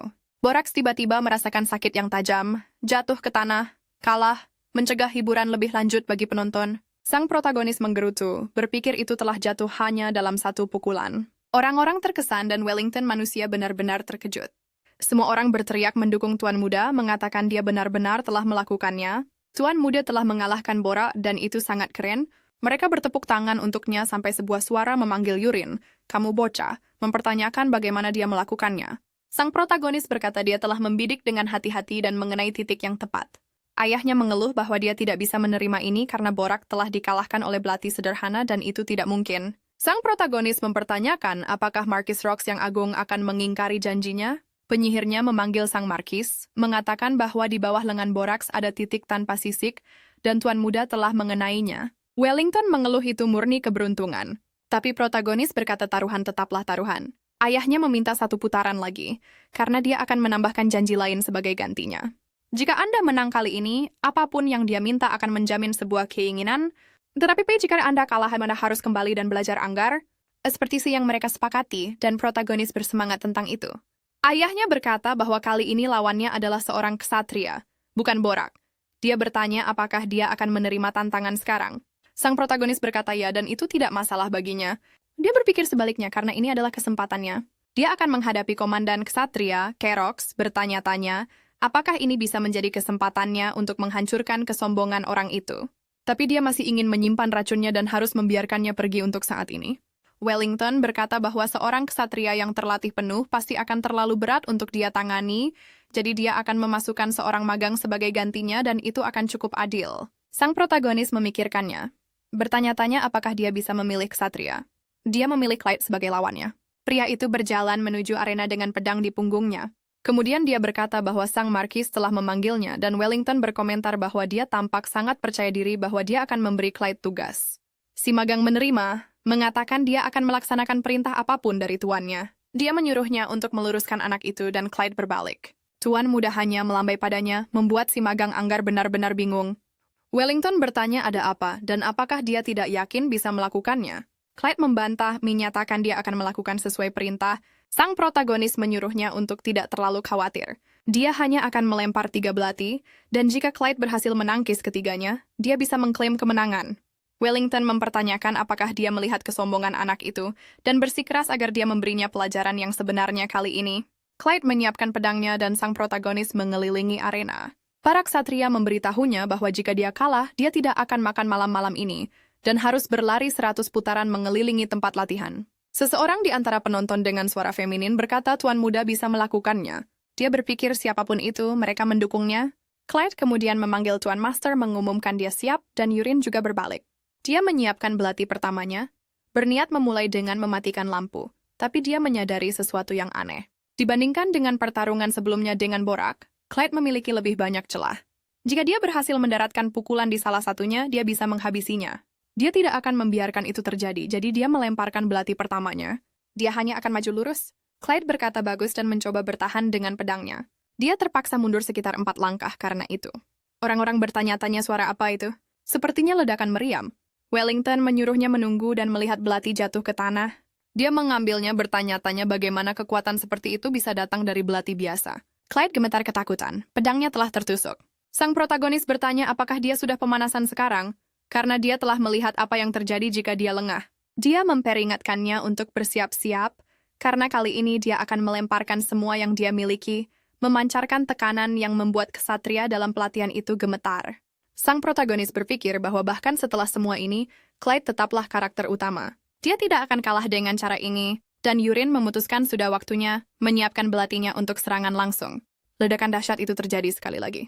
Mendekati malam, Clyde mencoba melakukan serangan balik dengan pedang panjangnya, tetapi benturan yang sangat keras memenuhi arena. Saat asap mulai menipis, orang-orang tampak tercengang. Sang markis tidak bisa mempercayai hasilnya. Clyde telah jatuh berlutut. Dia gemetar ketakutan, sekarang pedangnya patah menjadi 2 bagian. Kemudian dia menjatuhkannya, membuat Marquis Wellington terdiam. Dia memanggil Yurin mengatakan mereka perlu berbicara, hanya berdua. Sang protagonis mengatakan pertandingan belum berakhir. 1 belati tersisa dan sang marquis mempertanyakan hal ini, karena itu sudah cukup. Tetapi Yurin memutuskan dia akan bertanya langsung pada Clyde, memanggil Clyde untuk mengangkat kepalanya. Dia memanggil tuan mudanya. Sang protagonis bertanya apakah dia akan mengakhiri pertempuran seperti ini, dan jika seseorang yang ingin menjadi seorang ksatria akan menerima penghinaan seperti itu. Baik itu kemenangan atau kekalahan, dia harus mengayunkan pedangnya sampai akhir yang jelas, karena itulah jalan seorang ksatria. Dia kemudian berteriak bahwa dia akan bertanya pada Clyde sekali lagi apakah dia akan menyerah seperti ini. Ksatria itu bergumam sedikit, memanggil tuan muda, tetapi dia menuntut agar mereka membawakannya pedang baru untuk digunakan, berdiri dan memancarkan energi. Dia menyatakan dia tidak akan mundur dengan cara ini. Para ksatria tersenggang dan Marquez bertanya-tanya bagaimana seorang pemula bisa membangkitkan auranya seperti ini. Yurin berpikir, seperti yang diduga, pada titik pembukaan ini kemampuan mengamuk Clyde muncul. Sekarang dia bisa menguji teknik tingkat yang lebih tinggi. Para lawan saling menatap selama beberapa detik. Clyde memanggil tuan muda, menyuruhnya untuk melempar belatinya. Wellington dalam hati menyangkal situasi itu. Agar aura seperti itu muncul, itu adalah bakat setingkat ksatria tingkat tinggi. Bertanya-tanya apa yang akan dilakukan Yurin, sang protagonis hanya menjawab bahwa itu bagus. Mengambil belati terakhirnya dan mengerahkan seluruh kekuatannya, dia melemparkannya dengan cara yang sangat canggung ke arah pria itu. Clyde bertanya-tanya apa itu dan mengapa kali ini begitu lambat. berteriak bahwa dia hanya mempermainkannya. Kemudian dia mencoba memotong belati itu, tetapi belati itu hanya meleset melewati pedangnya. Dia bingung dan Wellington menjadi sadar akan situasi setelah melihat keadaan ini. Belati itu tertancap di sisi Clyde, nyaris menusuk tulangnya, menyebabkan kesatria itu kesakitan luar biasa. Dia jatuh ke tanah. Orang-orang bertanya-tanya apa itu? Itu sangat lambat. Clyde harus berhenti melebih-lebihkan, pikir mereka. Bertanya-tanya apakah dia bersikap lunak haknya karena itu adalah tuan muda. Sang protagonis berpikir pasti ada lebih banyak kekuatan internal yang tertanam di dalamnya, kali ini menyebabkan rasa sakit yang hebat. Ayahnya memanggil Yurin, memberitahunya bahwa mereka akan bicara nanti karena dia telah memenangkan taruhan hari ini. Sang protagonis tersenyum. Clyde menderita karena luka di bahunya, tetapi sang protagonis menyentuhnya, menyuruhnya, untuk menunggu sejenak menggunakan penyerapan energi. Clyde menyadari rasa sakitnya memudar. Dia berterima kasih kepada tuan muda untuk itu dan Yurin berkata itu bukan apa-apa. Ksatria itu meminta maaf. Dia menjelaskan bahwa pada awalnya, ketika belati terbang begitu lambat, dia pikir tuan muda meremehkannya. Tapi ternyata tidak sama sekali. Itu adalah teknik yang tepat.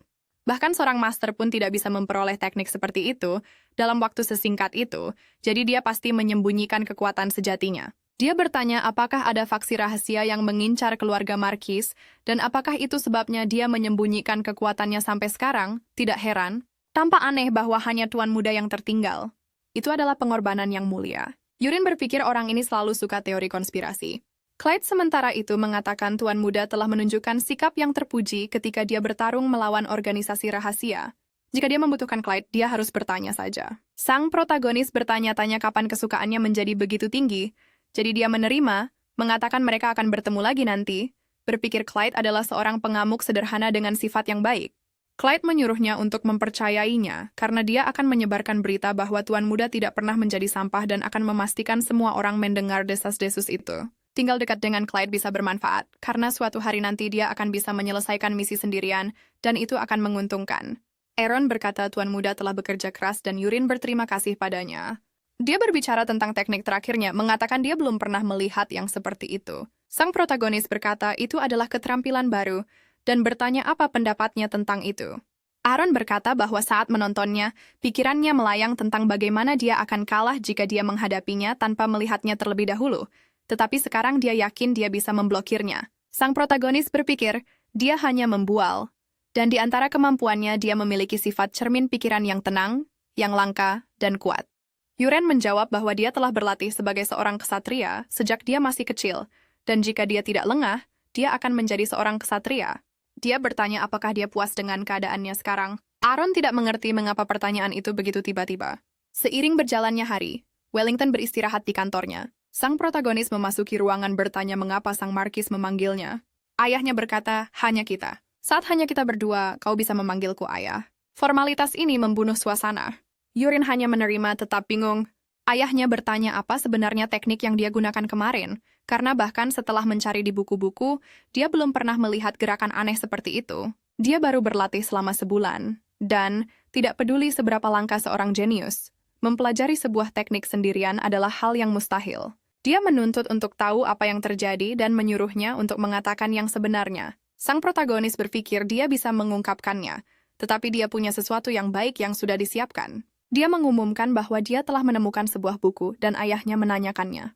Pemuda itu mengonfirmasi, menjelaskan bahwa saat berjalan-jalan di perpustakaan negara mencari manual, dia telah menemukan sebuah buku.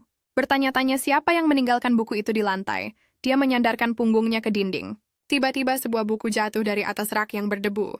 Tidak ada judul di sampulnya, hanya sebuah simbol aneh yang terukir di atasnya. Sang protagonis tidak terlalu memikirkannya dan membuka buku itu.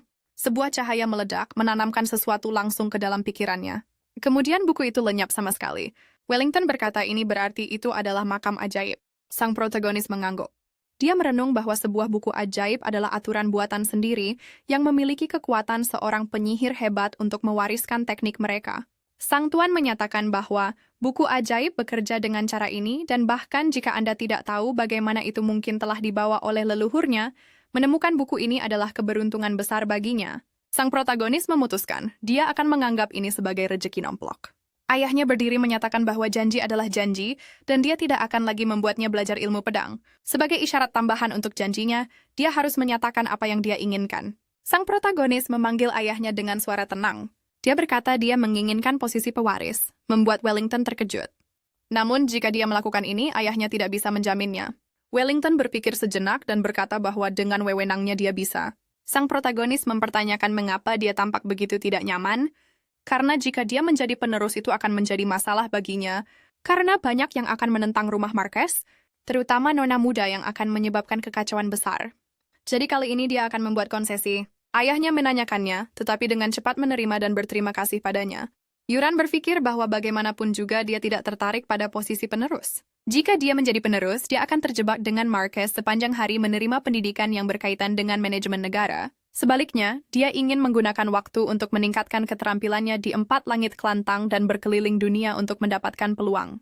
Wellington menyuruhnya untuk menyatakan keinginannya yang lain, dan sang protagonis berkata dia ingin membentuk ordo ksatrianya sendiri. Dia menginginkan Aaron, yang saat ini menjadi kepala pelayannya, dan Clyde, yang telah berduel dengannya sebelumnya, sebagai dua ksatrianya. Ayahnya menjawab bahwa itu tidak sesulit posisi pewaris, dan Aaron juga merupakan talenta yang berharga, jadi akan sia-sia menjadikannya sebagai kepala pelayan.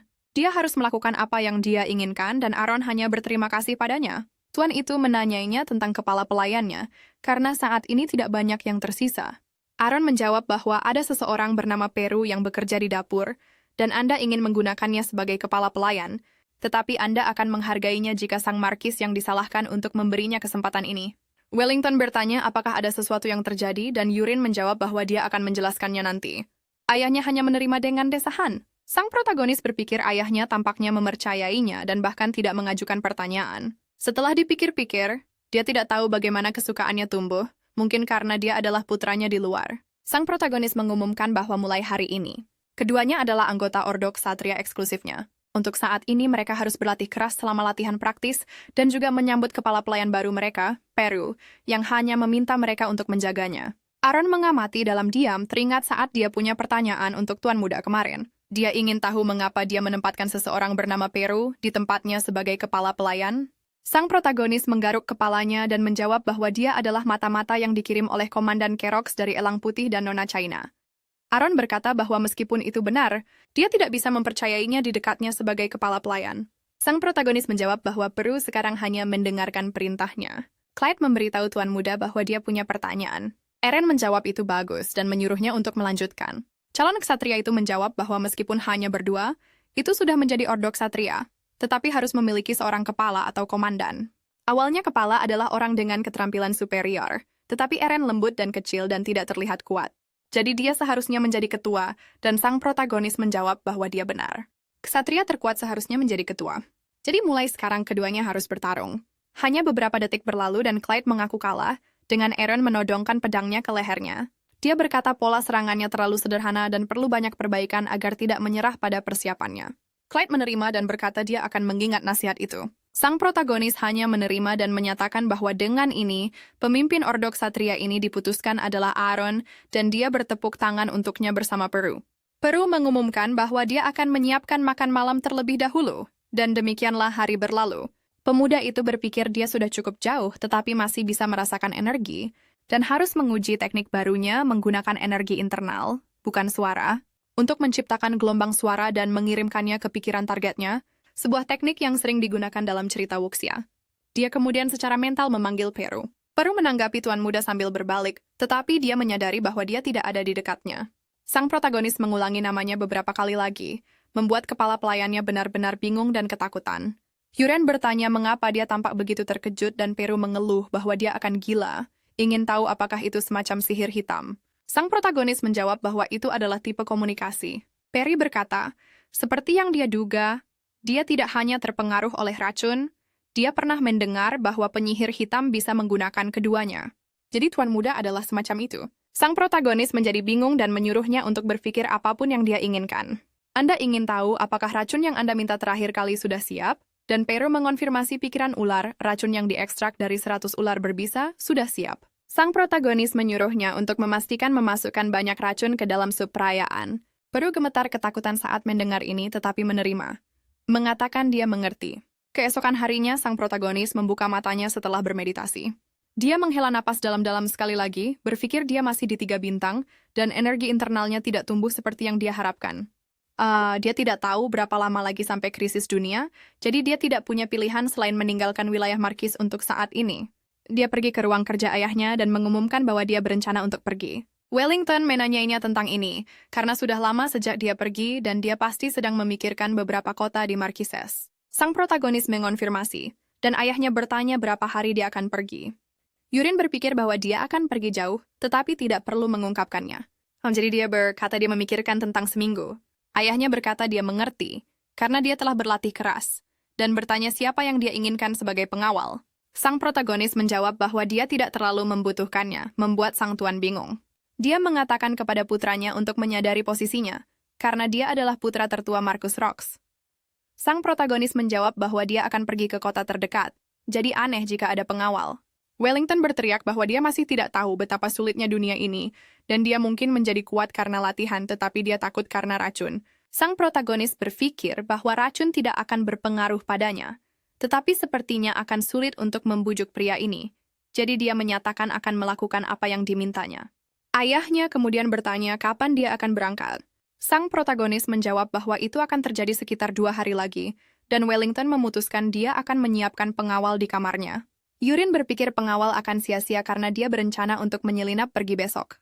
Saat senja tiba hari itu, sang protagonis memanggil Peru ke kamarnya, memberitahu Peru bahwa dia akan melakukan perjalanan tetapi tidak punya uang, dan memintanya untuk membawakan sejumlah uang. Peru pasti memiliki uang yang diberikan Crocs untuk membeli ramuan mahal. Dia mempertanyakan apakah Peru tidak berencana untuk menyerahkannya. Peru menyangkalnya dan mengatakan itu suatu kehormatan, jadi dia akan membawanya. Sang protagonis bertanya apakah dia punya yang lain juga, karena dia melihat Peru memiliki tas sup ruang ketika dia membawa ramuan berbisa terakhir kali.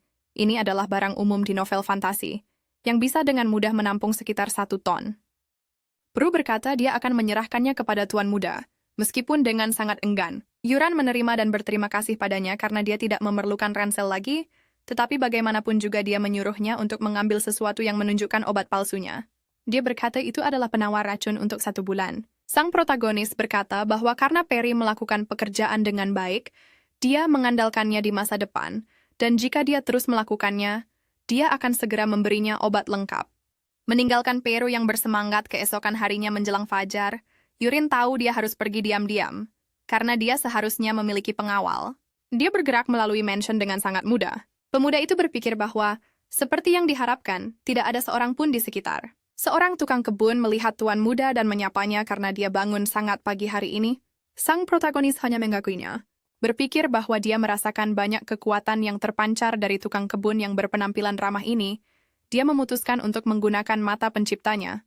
Tetapi dia terkejut dengan apa yang dibacanya. Selama sisa hari itu, sang protagonis mencatat ini adalah pertama kalinya dia jauh dari Kastil Marquez. Sejak meninggalkannya, dia menyadari sesuatu yang berbeda, menara sihir. Seorang penyihir di sebuah meja memperhatikan pemuda itu bertanya bagaimana dia bisa membantunya. Yurin menjawab bahwa dia ingin menggunakan portal. Penyihir itu bertanya apakah dia pernah menggunakannya sebelumnya, dan sang protagonis menyangkalnya. Resepsionis muda itu memberitahunya bahwa mereka menawarkan sistem jarak tempuh, dan sang protagonis berpikir itu seperti pesawat terbang. Penyihir itu menanyakan tujuannya. Yurin menjawab Kastil Asu. Resepsionis itu mencatat bahwa itu cukup jauh dan mengerti biayanya akan menjadi 50 emas. Setelah membayar, dia perlu menandatangani paspor. Sang protagonis berpikir itu mahal, seperti yang diduga, tetapi bagus bahwa Peru punya banyak uang untuk saat ini. Dia menggunakan nama panggilan Polian yang dia gunakan dalam permainan. Penyihir itu memintanya untuk mengikuti. Dia disuruh masuk ke kamar ketika mendengar ketukan. Itu berarti dia telah tiba. Sang protagonis masuk, merenungkan bahwa itu adalah pengaturan yang cukup indah. Tiba-tiba petir menyambar puncak kastil. Yurin tidak mengerti, tetapi seorang pria mengumumkan bahwa dia telah tiba dan bisa keluar, menyambutnya di Kastil Asu. Yurin bertanya bagaimana dia sudah di sana, padahal dia tidak merasakan apa-apa. Penyihir itu menjawab bahwa menggunakan portal itu nyaman, sebuah kebanggaan bagi para penyihir. Yurin merenungkan perasaan ini. Dia bertanya-tanya apakah dia memasukkan sensasi senyaman itu dalam ceritanya. Tapi penyihir itu mendesak klien untuk menggunakan layanan mereka lagi, dan semoga perjalanannya menyenangkan. Pintu terbuka dan sang protagonis mendapati dirinya berhadapan langsung dengan tempat yang sama sekali baru. Ini adalah Kastil Asu, mungkin karena ini adalah wilayah timur, berbeda dengan wilayah Marki. Gaya arsitekturnya berbeda. Selain itu, ada banyak orang di sekitar. Pierce dia makan mentor geng pandai besi, bertanya kepada seorang penduduk untuk informasi. Dia mengikuti jalan ke sebuah rumah kecil di sebuah gang. Yurin merenung bahwa dia telah mencari beberapa saat, tetapi tidak dapat menemukan pandai besi unicorn. Langit sudah mulai gelap. Ini adalah tempat terakhir. Dia perlu memeriksanya. Segera sebuah pedang tergeletak di atas landasan dan seorang pandai besi memalunya untuk membentuknya. Sang protagonis bertanya apakah ada orang di sana. Pandai besi melihat pelanggan baru, dan sang protagonis mengonfirmasi. Tetapi dia punya pertanyaan di antara para pandai besi di sana. Dia ingin tahu apakah pandai besi itu kebetulan mengenal seseorang yang disebut pandai besi unicorn. Pria itu menjawab bahwa dia tidak tahu ada pandai besi dengan nama itu di sekitar sini. Yurin bertanya-tanya apakah dia datang ke tempat yang salah. Tetapi pandai besi itu berkata, bagaimanapun juga, itulah nama yang saya rencanakan untuk digunakan untuk toko saya. Segera Yurin menggunakan mata penciptanya padanya. Melihat namanya adalah Juranox, dan dia memiliki sifat menciptakan senjata iblis, sang protagonis menyadari bahwa dia telah menemukan tempat yang tepat. Dia bertanya apakah dia bisa melihat senjata yang dijualnya. Pandai besi menyuruhnya untuk pergi ke arah itu untuk melihat-lihat. Yurin memeriksa semua senjata dan baju zirah di dinding. Menanyakan bagaimana bisnisnya pandai besi itu tampak bingung. Dia menjelaskan bahwa karena tokonya berada di ujung gang, dan keterampilannya tidak luar biasa, bahkan jika pelanggan sesekali datang, mereka biasanya hanya melihat dan pergi. Dia tidak yakin berapa lama lagi dia bisa mempertahankannya. Sang protagonis merenung bahwa itu menarik peralatannya. Itu bukan lelucon. Dia melihat rapier roh angin, yang meningkatkan serangan dan kecepatan gerakan, dan juga pedang panjang roh api, yang meningkatkan kekuatan dan stamina. Dia kemudian bertanya apakah Jirenox membuatnya sendiri. Jirenox menjawab ya, tetapi ketika dia menyelesaikannya, ternyata itu adalah kegagalan besar. Setelah dibuat, pedang menjadi sangat berat. Bahkan orang kuat pun tidak bisa mengangkatnya. Jadi tidak ada yang memutuskan untuk membeli senjata itu. Jiren berpikir itu karena tangan yang tidak layak telah menyentuh bilahnya. Jika orang yang tepat memegangnya, kekuatan pedang akan bangkit. Dia masih tidak tahu bagaimana kehendak sejati bekerja. Jadi dia mengumumkan akan mengambil kedua pedang itu. Iron Ox menjawab bahwa itu adalah barang gagal. Tetapi sang protagonis mengatakan itu sempurna untuk diberikan kepada Aaron dan Clyde. Dia merenung bahwa itu bukan harta yang dia cari. Bagaimanapun dia bertanya apakah dia mendapatkan senjata yang sangat berkarat. Pria itu tidak mengerti. Sang protagonis kemudian menunjukkan kepadanya sebuah kotak penuh peralatan tua. Pandai besi mengatakan aneh baginya meminta senjata berkarat. Dia baru saja menyisihkan barang-barang itu untuk dijual nanti. Barang-barang ini tuh tidak akan digunakan. Sang protagonis memasukkan tangannya ke dalam kotak, mengatakan bahwa ini persis seperti yang dia bayangkan. Jiranox memperhatikan senjata itu dan menjawab bahwa dia yang membuatnya. Senjata itu sudah ada di gudang ketika dia tiba. Dia tidak tahu dari mana asalnya. Dia mempertimbangkan untuk membuangnya sebagai sampah tetapi menyimpannya. Sang protagonis menjawab bahwa dia juga menginginkan belati itu, dan Jiranox terkejut. Dia berkata, karena dia hanya memilih senjata cacat, dia hanya perlu membayar 2 emas dan belati itu akan menjadi hadiah. Sang protagonis berpikir ini adalah tawaran yang bagus jika sifat sebenarnya dari senjata-senjata ini terungkap. Dia tidak bisa membelinya dengan harga kurang dari 200 keping emas. Tetapi lebih dari itu, pandai besilah yang sebenarnya dia inginkan. Jadi dia mengulangi bahwa bisnis Jiranox tidak berjalan dengan baik dan menawarkan untuk menutup toko agar dia menjadi pandai besi pribadinya. Jiranox berkata itu sangat mendadak dan dia tidak tahu bagaimana harus merespons. Dia tidak menentang penutupan tetapi itu terlalu tiba-tiba. Sang protagonis memutuskan dia akan memperkenalkan dirinya terlebih dahulu. Dia adalah tombak tak terkalahkan yang menjaga selatan. Yurin Rox dari keluarga Rox. Jiranox terkejut mendengar nama Tuan Muda Marquis. Dia kemudian berlutut, meminta maaf kepada Tuan, karena dia tidak pernah membayangkan akan datang ke tempat yang begitu sederhana. Sang protagonis menyuruhnya untuk berdiri. Jiranox menjawab tidak perlu. Begini nyaman dan dia bisa berbicara dengan bebas. Sang protagonis menerima, tetapi tetap bersikeras agar dia bangkit, berpikir dia tidak bisa lepas dari pola pikir feodal. Juranox bertanya mengapa dia ingin mempekerjakan seorang pandai besi miskin sepertinya. Protagonis menjawab itu karena bakat istimewanya. Pandai besi itu berkata dia tidak punya bakat seperti itu. Majikannya melatihnya dengan keras setiap hari. Protagonis merenung bahwa dia tampaknya telah dilatih dengan gaya Spartan yang brutal. Dia kemudian berkata bahwa dia telah mengunjungi banyak bengkel hari ini dan melihat berbagai senjata, tetapi milik Jiranox berbeda. Dia menunjukkan perhatian dan dedikasi yang besar pada mereka. Pedang dibuat dengan sangat baik dan gagangnya, terutama dibuat dengan cermat. Penting untuk mencegah pedang terlepas dalam pertempuran. Melihat dedikasinya, dia percaya Juranox suatu hari nanti akan membangkitkan sebuah anugerah yang benar-benar istimewa. Sang protagonis bertanya-tanya apakah dia benar-benar bisa merekrutnya. Juranox menjawab bahwa dia akan mengikuti Tuan Muda, tetapi dia benar-benar tidak seperti yang dikatakan rumor. Sang protagonis bertanya, apakah itu tentang dia menjadi sampah? Bagaimanapun, dia akan menunjukkan sesuatu yang lucu kepada si pandai besi. Dia meletakkan ujung jarinya di belati dan memerintahkannya untuk bangkit dengan darahnya, karena itu adalah relik Ain sejuta bentuk. Senjata itu mulai melayang dan melayang keluar dari tangan sang protagonis. Si pandai besi bertanya-tanya apa itu. Itu tampak seperti pedang ego legendaris. Yurin berpikir bahwa awalnya protagonislah yang seharusnya mendapatkannya. Sistem bertanya, apakah dia ingin membentuk kontrak jiwa dengan Ains dan pemuda itu melanjutkannya? Jiwa itu mengambil bentuk yang berbeda. Dengan suara aneh, ia mempertanyakan apa-apaan ini dan siapa yang dia kira untuk membuat kontrak dengannya. Kau tidak punya bakat sama sekali.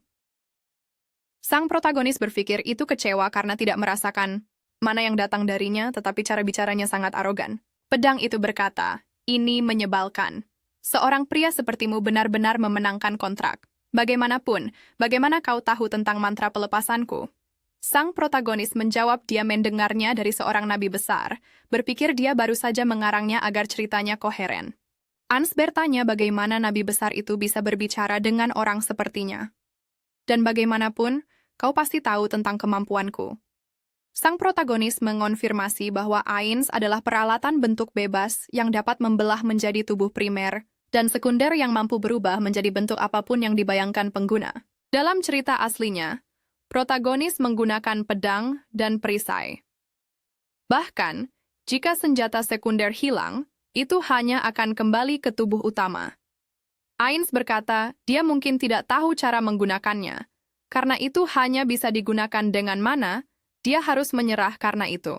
Sang protagonis mengamati dalam diam. Dia berkomentar bahwa dia adalah tipe yang berisik. Menunjuk ke senjata itu, dia pikir dia bisa menggunakannya seperti cincin. Aaron berkata itu panas dan terasa seperti meleleh. Sementara sang protagonis berpikir energi internal bekerja dengan baik dengan mana, bagaimanapun, dia memanggil Juranox. Menanyakan berapa lama Juranox ingin tinggal di tempat ini, pandai besi itu menjawab bahwa 2 hari sudah cukup. Dalam 2 hari, saat senja, seorang protagonis dijadwalkan untuk menemuinya di taman pusat kastil. Dalam perjalanannya ke sana, dia mengenali sebuah suara. Ilya mempertanyakan apa itu dan mengapa dia ada di sana membuat sang protagonis bingung. Sang protagonis memiliki pertanyaan yang sama. Berpikir adegan di depan taman pusat terasa akrab. Itu adalah tempat di mana protagonis asli pertama kali bertemu Ilya. Gadis itu bertanya ada apa dengan Yurin dan pemuda itu meminta maaf. Berpikir cerita aslinya telah berubah. Ilya turun dari kudanya, mengingatkannya bahwa dia telah bertanya mengapa dia ada di sana. Sang protagonis menjawab bahwa dia sedang mencari seorang pandai besi. Dia merasa ini aneh, karena ada banyak di dalam keluarga Rock. Yurin menjelaskan bahwa dia ingin mempekerjakan seseorang secara mandiri. Gadis itu berkata jika dia memberitahunya lebih awal, dia akan membantu. Sang protagonis sudah menemukan orang yang baik yang sedang dia dekati. Juranox memanggil Tuan Muda, bertanya apakah dia sudah lama menunggu. Sang protagonis menyangkalnya, mengatakan dia tiba pada waktu yang tepat. Dia sedang memperkenalkan tunangannya Ilya ketika seseorang menyela memanggil ketua tim. Mereka akan berangkat dan ingin tahu siapa orang ini. Ilya memanggil Mask dan memperkenalkan tunangannya, Juranox. Pria itu mengulangi nama itu, ketakutan dalam suaranya. Dia berkata luar biasa melihat anggota keluarga Marquis Rox di tempat seperti itu, memperkenalkan dirinya sebagai komandan divisi Ksatria kelima keluarga Marquis. Mus Malone adalah namanya. Sang protagonis berkata senang bertemu dengannya. Dia merenung bahwa dia sudah cukup tahu tanpa penjelasan lengkap Mus. Sederhananya, Mask adalah karakter tambahan yang menyedihkan dengan kepribadian yang membosankan. Saat Mas dan para ksatrianya bergerak, anak-anak menghalangi jalan mereka. Sang protagonis turun tangan dan perkelahian pun pecah. Ilya muncul tepat pada waktunya, menghentikan segalanya, dan dengan demikian hubungan mereka dimulai. Tetapi bagian penting dari ini adalah protagonis menemani Ilya dalam pertempuran dan menyelamatkannya dari situasi yang mematikan. Tetapi dia tidak bisa begitu saja menemukan protagonis lagi. Jadi dia tidak punya pilihan. Dia tidak bisa membiarkannya kehilangan nyawanya. Dia memanggil gadis itu dan bertanya kemana dia akan pergi. Ilya menjawab bahwa, karena meningkatnya gelombang ork di sekitar kastil ASU, para ksatrianya diperintahkan untuk menaklukkan mereka. Sang protagonis berkata, dia punya permintaan dalam situasi ini, ingin pergi bersamanya, dan Ilya mempertanyakan alasannya. Sang protagonis menjelaskan bahwa, sebagai seseorang yang sedang berlatih, dia mencari pengalaman tempur nyata dan ingin menguji keterampilannya. Ilya berkata itu bisa berbahaya, tetapi sang protagonis hanya menerima, mengatakan dia pandai berlari. Gadis itu berhenti untuk berpikir. Dia menerima dan memerintahkan Tuan Mas untuk menyediakan seekor kuda. Dia mencoba membantah bahwa mereka tidak sedang melakukan perjalanan santai, dan bahkan dengan para orki mereka tidak boleh lengah. Terutama karena dia tidak merasakan apa-apa dari Murin dan tidak memiliki kewajiban atau keinginan untuk melindungi siapapun. Elia memanggil Tuan Musk sekali lagi, menyatakan itu adalah perintah dan dia harus berhenti bicara dan melakukannya saja. Musk menggumamkan persetujuannya, mengatakan dia akan menyiapkan segalanya, dan jika itu adalah perintah, dia akan melakukannya, jelas memancarkan niat gelap. Saat dia melihat ke belakang, sang protagonis dan Elia saling menatap dalam diam. Seiring berjalannya hari, dia berkomentar bahwa itu berbahaya dan tunangannya harus tetap dekat. Yurin hanya menerima. Dia menyuruh Jiranox untuk berpegangan erat dan Jiranox menerima perintah Tuan Muda. Dengan demikian tentara mulai maju di daerah depan. Ilya mengumumkan bahwa mereka sekarang akan dibagi menjadi kelompok-kelompok beranggotakan 5 orang untuk menemukan desa ork. Mereka tidak boleh menyerang lebih dulu, tetapi kembali dan memberi sinyal. Jika ditemukan, maka mereka akan berpisah dan dia akan mengikuti jalan itu dengan kelompoknya. Mereka maju dan hari berlalu hingga malam tiba. Seorang prajurit berkomentar bahwa jejaknya sangat jauh dan sulit ditemukan. Hari sudah mulai gelap dan dia ingin tahu apa yang harus dilakukan. Elia berkata mereka tidak punya pilihan untuk saat ini. Mereka akan kembali, tetapi suara tiba-tiba menyapu kelompok itu. Ada sinyal suar dan ada satu dari jalur lain juga, berulang di tempat lain. Ilya bertanya berapa banyak yang telah mereka lihat sekarang totalnya 5, tetapi Ivan pikir itu 4 dan dia tidak menghitung. Pemimpin memutuskan untuk pergi ke gurun barat laut terlebih dahulu, jadi mereka mulai berkuda ke arah itu. Ilya menyadari sesuatu saat tiba di dekatnya. Semua prajuritnya tidak bernyawa. Para anggota kelompoknya tercengang, bahkan baju zirahnya meleleh dan mereka bertanya-tanya kapan itu mengenai mereka. Ilya memerintahkan mereka untuk maju menuju sinyal suar dari selatan. Jadi mereka berkuda ke arah itu dengan sangat tergesa-gesa. Anda menyadari hal yang sama saat tiba di sana. Semua tentaranya tidak bernyawa. Temannya memperingatkan bahwa mereka harus pindah ke area berikutnya dengan cepat, tetapi Yurin menyela mengatakan mereka tidak bisa pergi sekarang. Alia mempertanyakan ini dan memanggil nama suaminya. Sang protagonis memperingatkan bahwa para ork sedang memburu para prajurit satu persatu, dan pada titik ini mereka tidak memiliki kesempatan untuk menang, harus menghentikan operasi dan mengirim sinyal suar untuk mengumpulkan pasukan di sana. Prajuritnya menyuruhnya diam, mengklaim dia tidak tahu apa-apa tentang maju dalam formasi seperti itu. Dia mengklaim semuanya berantakan karena seorang pang sepertinya. Yuran ingat bahwa dalam cerita aslinya, protagonis juga dituduh. Dia dikutuk oleh para pembaca karena membuat mereka makan ubi jalar karena itu, dan sekarang menderita PTSD. Musk mengklaim Yura tidak tahu apa-apa tentang pertempuran, tetapi sang protagonis menyuruhnya diam, membuat prajurit itu benar-benar terkejut. Dia tiba-tiba jatuh ke tanah, menderita, tetapi Ilya membantah ini. Dia memanggil tunangannya, sementara dia memerintahkan bawahan untuk tahu tempatnya. Mas mengerti dan memohon pengampunan, sementara sang protagonis hanya menonton, menoleh ke Ilya, berpikir bahwa dalam cerita aslinya dia tidak mendengarkan protagonis dan tenggelam dalam pikirannya. Ilya menyuruhnya untuk menilai sendiri, bertanya-tanya apakah ini benar-benar waktunya. Ilya mengakui bahwa, seperti yang dia katakan, dia gagal berpikir tenang tentang situasi ini. Mereka harus segera mengirim sinyal suar biru untuk mengumpulkan pasukan di sana. Sinyal itu memancar ke langit tak lama setelah itu, terlihat di seluruh hutan. Ilya beristirahat bersama kelompok itu. Jiranox berkata Tuan Muda luar biasa. Dia telah melakukan gerakan sesuai dengan keinginannya, dan sang protagonis menjawab, itu bukan apa-apa. Pandai Besi berkata para prajurit akan bergabung kembali dengan mereka, tetapi Yurin berkata mungkin sebagian besar prajurit tidak akan bisa datang. Dia merenung karena bajingan itu, Karula, yang berurusan dengan mereka. Jiranox memanggil Tuan Muda, bertanya apa yang dia tunggu. Sang protagonis menjawab bahwa ini adalah pertempuran yang sesungguhnya. Seorang bawahan berlari ke arah itu, dan memanggil pemimpin pasukan untuk menyuruhnya lari, karena dia harus pergi sekarang. Ilya mempertanyakan ini, dan mengacungkan pedangnya ke arah suara. Sekelompok besar ork berbaris ke arah mereka, pasukan yang sangat banyak. Musk mengeluh bahwa itu adalah jumlah monster yang gila, Ilya bingung dan meminta maaf pada Yurin, merasa itu adalah kesalahannya. Mereka dalam masalah. Sang protagonis menjawab tidak apa-apa. Mereka tidak akan kehilangan nyawa di sana. Dia meyakinkannya. Dia bertanya apa yang akan dilakukan tunangannya. Dia memanggil Agnes dan berkata mereka akan menguji apa yang telah mereka latih selama 2 hari ini. Menggunakan tubuh palsu untuk membuat pelet besi hitam. Kemampuan bintang 3 yang dia peroleh dari tubuh tetapi belum sempat diuji adalah ledakan besi hitam. Kemudian dia melemparkan pelet itu ke arah mereka, memancarkan energi yang luar biasa. Bola itu hanya mengenai kapak para orc dan mereka mulai tertawa sampai ledakan terjadi dan melahap seluruh area. Jumlahnya menurun secara signifikan hanya dengan serangan protagonis. Dia melambaikan tangannya, membuat ledakan besi hitam kembali, berpikir bahwa kemampuan Anna memiliki energi dengan keterampilannya. Para orc lain memutuskan untuk maju melawan pemuda itu, tetapi dia hanya meluncurkan bola, menyebabkan ledakan besar lainnya di area itu.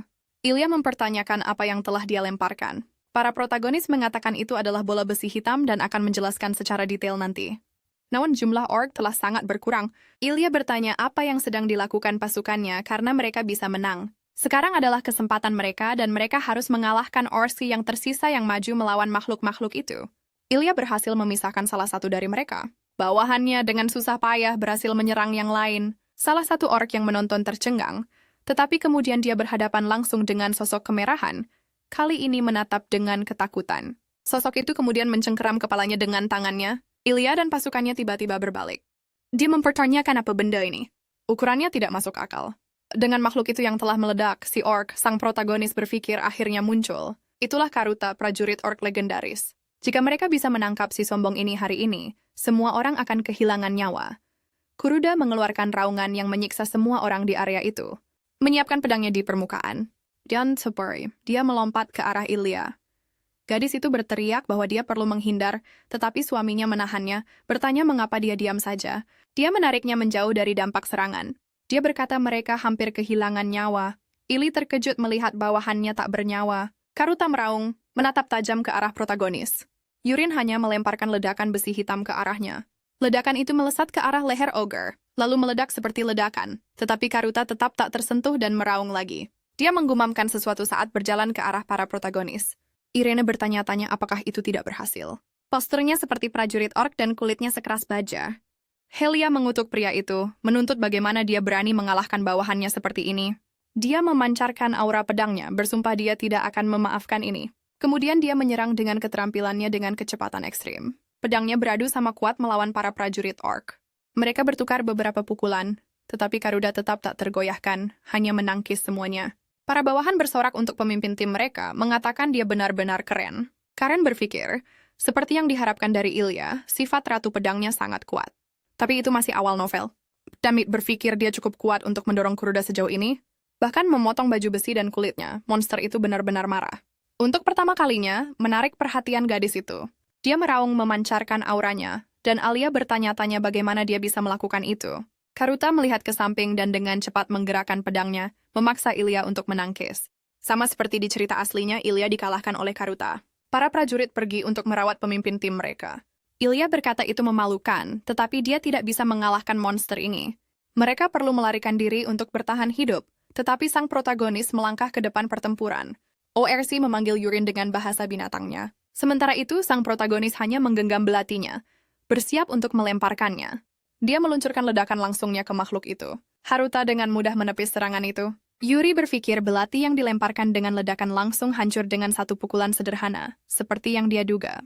Monster itu meraung lagi, mencoba berkomunikasi dengan protagonis. Tapi kemudian ia menjadi bingung, menyadari sesuatu. Karena di bantalan bahu zirahnya ada sisa-sisa ledakan besi hitam, menyebabkan reaksi berantai yang dahsyat. Kuruda terluka oleh serangan itu, membuat lengan kanannya tidak berguna. Sang protagonis berkata yang pertama ia lempar adalah palsu. Kuruda terlalu sibuk menangkis serangan langsung untuk menyadari yang ada di belakangnya. Kulitnya mungkin baja, tetapi tampaknya seluruh tubuhnya tidak. Titik lemahnya tetaplah retakan pada zirahnya. Jadi dia tidak bisa begitu saja melempar barang ke sana. Golem itu gemetar ketakutan di hadapan rencana sang protagonis. Kemudian ia menyerangnya dengan kekuatan naluriah. Ia mencoba tebasan horizontal, tetapi Yurin berhasil menghindar. Monster itu mencoba menyerang beberapa kali lagi, tetapi selalu dihindari. Yurin menggerakkan belatinya, bertanya apa yang ingin dilakukannya. Saat itu juga ledakan lain mengenai makhluk itu. Sang protagonis berkata dia hanya takut pada ini, tetapi dia tidak berniat membiarkannya menangkapnya dengan mudah. Si orc menoleh untuk melihat Geranox. Kemudian ia mulai berjalan ke arah pria itu sementara sang protagonis hanya berteriak jangan. Karuta melompat ke arah si pandai besi. Sang protagonis mengutuk situasi itu dan melepaskan energi internalnya. Dia harus menyelamatkannya entah bagaimana. Dia menuangkan energi internal sebanyak yang dia bisa ke dalam langkah-langkah harta karun drakoniknya. Monster itu mencoba memukul pandai besi tetapi sang protagonis mencegat dengan kecepatan yang meninggalkan jejak. Ledakan itu menghantam tanah dengan keras dan Kuruda berbalik. Elias berkata itu tidak mungkin. Kecepatan barusan luar biasa. Sang protagonis memutuskan untuk mengakhiri pertarungan sekarang dan memanggil Ains. Salah satu senjata tersembunyi tingkat tinggi dari 4 langit kelantang adalah kupu-kupu bunga. Dia kemudian meluncurkannya ke ORC menggunakan tembakan melengkung. Kupu-kupu itu terbang perlahan ke arah orc. Ia bergerak dengan anggun dan lembut. Elia menyebutnya serangan yang indah. Sementara si orc gemetar ketakutan. Ia mencoba menepis kupu-kupu itu dengan pedangnya, tetapi ia menghindari semua serangan sampai kupu-kupu itu menembus pertahanannya dan menyentuh dadanya, membuat si orc berteriak tidak seperti sebelumnya dalam hidupnya, menyebabkan ledakan terakhir. Yurin mengamati dengan sedikit cemas dan Alia terpana. Sang protagonis tidak yakin, tetapi dengan kekuatan sebanyak itu yang dimasukkan ke dalam kupu-kupu bunga berdarah, itu lebih dari cukup untuk menembus prajurit orc. Itu benar-benar luar biasa. Mask berkata dia jatuh dan mereka memenangkan pertempuran. Elia berbalik mengatakan itu belum berakhir, masih ada orc yang lebih kecil yang tersisa. Dia memerintahkan pasukannya untuk menghabisi mereka. Geranox berterima kasih kepada Tuan Muda karena telah menyelamatkannya, dan sang protagonis merenungkan bahwa pertempuran nyata pertama telah berakhir dengan aman malam itu di kamp tentara. Sang protagonis bertanya pada Elliot apakah dia terluka. Dia menjawab dia baik-baik saja, tetapi karena dia berutang budi padanya, dia tidak bisa mengeluh. Sang protagonis berkata tidak apa-apa jika mereka membantu, dan itu wajar mengingat apa yang dia tanyakan sebelumnya. Dia tidak berlatih ilmu pedang, tetapi peralatan tersembunyi membuat gadis itu bingung. Sang protagonis mengonfirmasinya, karena bola peledak dan kupu-kupu di akhir adalah senjata tersembunyinya. Dia merasa itu luar biasa. Itu sangat kuat. Yuri merenung sulit baginya untuk menerimanya. Dia yakin dia telah menghabiskan seluruh hidupnya berpikir pedang adalah senjata terbaik. Tapi cakrawalanya baru saja meluas. Seorang kesatria memberitahu kapten bahwa dia telah menyiapkan tas ajaib. Ilya menerima, mengatakan mereka mungkin tidak dapat menemukan semua mayat sekarang, tetapi mereka setidaknya harus mengambil pemimpinnya. Dia menancapkan pedangnya ke tubuh Karuta. Dia berdiri sambil berkomentar bahwa ukurannya luar biasa. Jika mereka mencoba memasukkannya langsung ke dalam tas ajaib, itu tidak akan muat. Ilya berkata tidak apa-apa, mereka dibuat untuk menjaga jadi mereka tidak perlu merasa bersalah. Tapi karena malam akan tiba, mereka harus kembali sekarang. Mereka kemudian bergerak dengan menunggang kuda.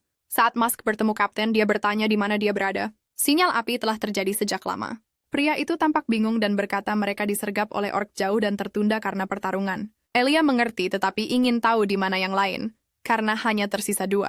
Mask menjawab bahwa mereka telah dikalahkan dan para orc lebih kuat dari yang diharapkan. Tetapi kapten menuntut untuk melihat mayat-mayat itu dan memerintahkan mereka dibawa kepadanya. Sementara ksatria itu mencoba mengubah topik pembicaraan, dia berjalan ke arahnya saat Ilya terus memberi perintah. Kemudian dia mengumumkan akan menjelaskan posisi awal mereka terlebih dahulu, sampai dia diam-diam menarik belati untuk mencoba menyerang Ilya. Tetapi sang protagonis turun tangan. Mask jatuh ke tanah. Yurin berkata dia mengaku melawan orc, tetapi tidak ada setetes pun darah hijau padanya. Dia jelas berkolaborasi dengan para makhluk itu. Membocorkan informasi sejak awal pasti bertanya bagaimana dia tahu. Elia menghunus pedangnya, mengatakan begitulah cara kerjanya. Pria itu mencoba mengatakan keluarga Malone memiliki prestasi besar dalam melayani keluarga Marcus. Tetapi dia hanya menganggapnya tidak penting. Dia menyuruhnya untuk berhenti menebas lagi dan malam pun berlanjut di kediaman bangsawan di Kastil Hisu. Geranox membangunkan Tuan Muda dan memanggilnya beberapa kali. Yurin bangkit bertanya apa yang dia butuhkan. Pandai besi itu berkata sudah hampir waktunya makan siang. Juga Kapten Elia ada di sini untuk menemuinya.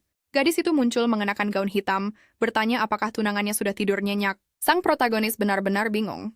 Dia mempertanyakan ada apa dengan pakaian itu. Elia menjawab bahwa Yurin harus datang ke rumahnya. Ayahnya telah memerintahkannya untuk membawanya dan dia bertanya apakah dia akan datang. Sang protagonis berpikir dari dekat menyebutnya wanita tercantik di dunia bukanlah berlebihan dan dia berkata dia pasti akan datang. Ilya berkata dia akan menunggunya di depan dan dia harus bersiap-siap untuk pergi. Yurin mulai berpikir sedikit. Dia memperhatikan kesukaannya hanya tumbuh sejak dia membantunya sekali. Di luar, sang protagonis memanggil Ilya dan meminta maaf karena membuatnya menunggu. Orang-orang di luar memuliakan ksatria berdarah besi, Nona Ilya, yang sendirian mengalahkan prajurit orc. dan kemuliaan itu miliknya. Yurin berpikir gelar ini diberikan kepadanya karena dia tidak menyerah bahkan saat menghadapi kematian. Itu sama seperti di novel. Orang-orang juga berteriak bahwa dia adalah Tuan Yurin sang penyihir besi dan bahwa dia sangat tampan. Sang protagonis bingung dengan pemikiran ini. Julukan ini menyebar dari kesaksian para prajurit.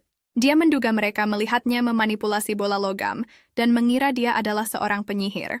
Sementara Alia tiba-tiba memanggilnya, dia berkata dia telah menyebutkannya sebelumnya, tetapi dia sangat berterima kasih karena telah diselamatkan 2 kali. Sang protagonis berkata dia tidak perlu menyebutkannya, itu wajar.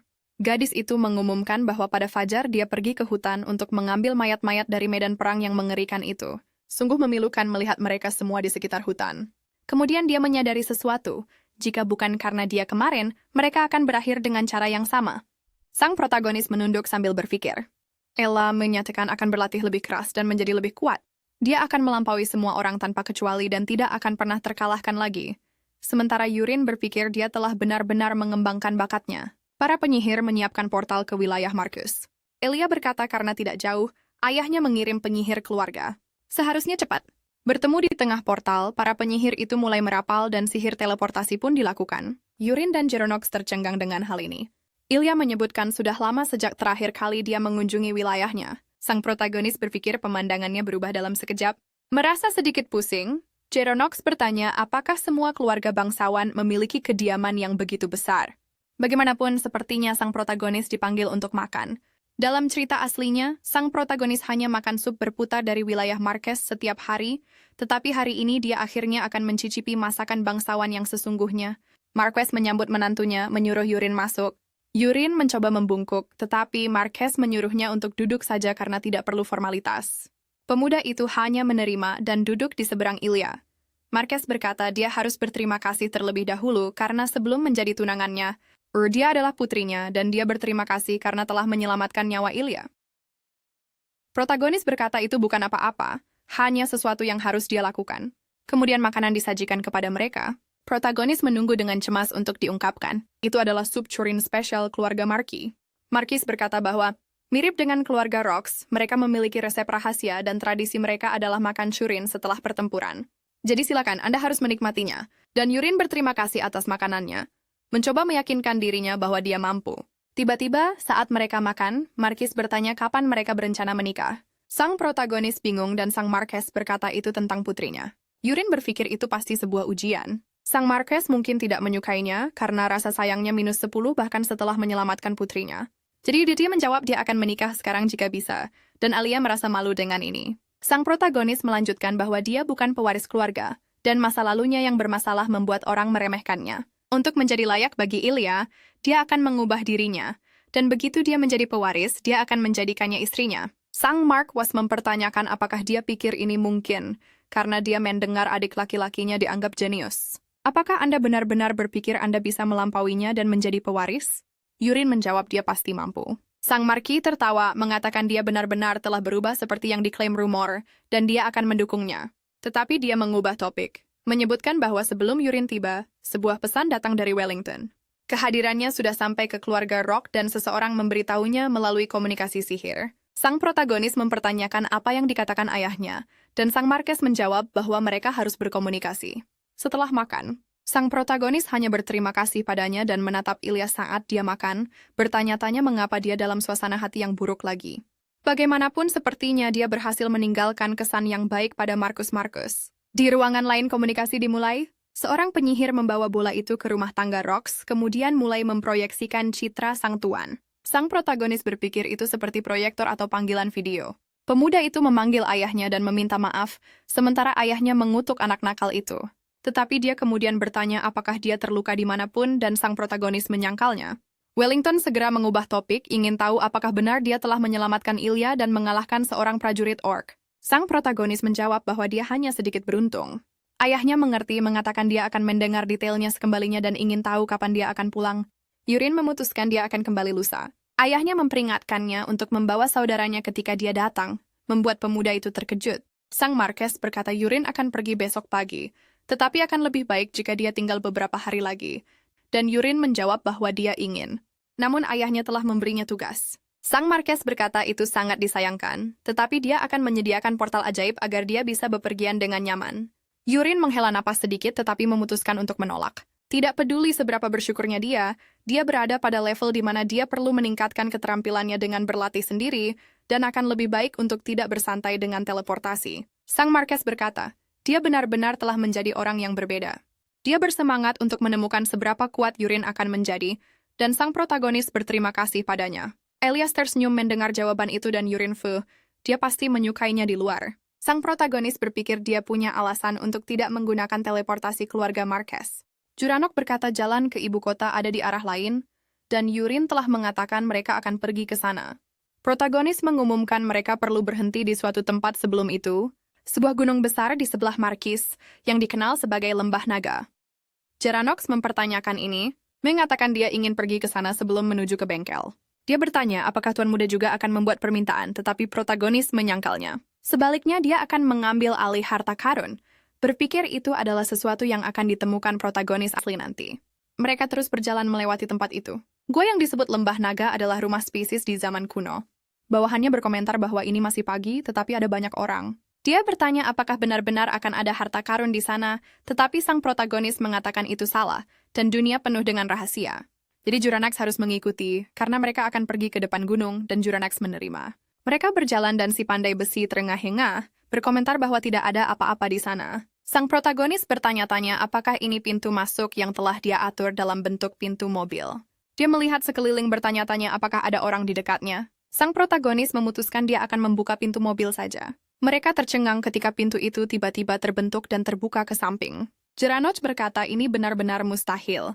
Tetapi sang protagonis memutuskan mereka akan masuk saja. Mereka berjalan masuk sampai batu itu tertutup lagi. Si pandai besi berkomentar bahwa di sana lebih terang dari yang dia duga, melihat bahwa itu adalah batu permata. Yurin menyuruhnya untuk tidak menyentuhnya karena jebakan akan terbuka. Jeranox bertanya jebakan macam apa itu, tetapi sang protagonis menjelaskan bahwa seluruh ruang mungkin akan menjadi lautan api. Ada banyak jebakan di sekitar, jadi Jeranox harus tetap dekat dengannya, dan si pandai besi hanya menerima. Mereka berjalan menuju sebuah altar menghadapinya.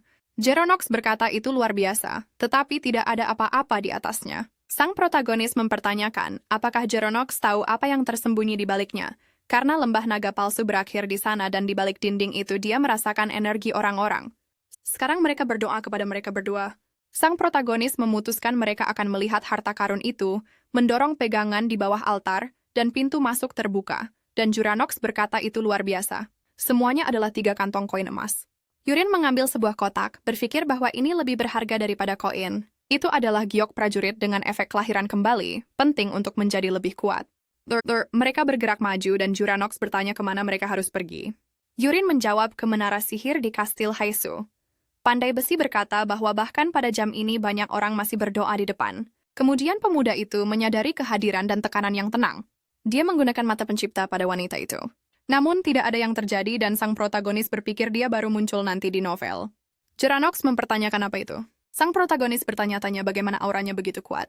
Dia adalah eksistensi yang tidak bisa dia kalahkan sekarang, jadi dia harus segera keluar dari sana.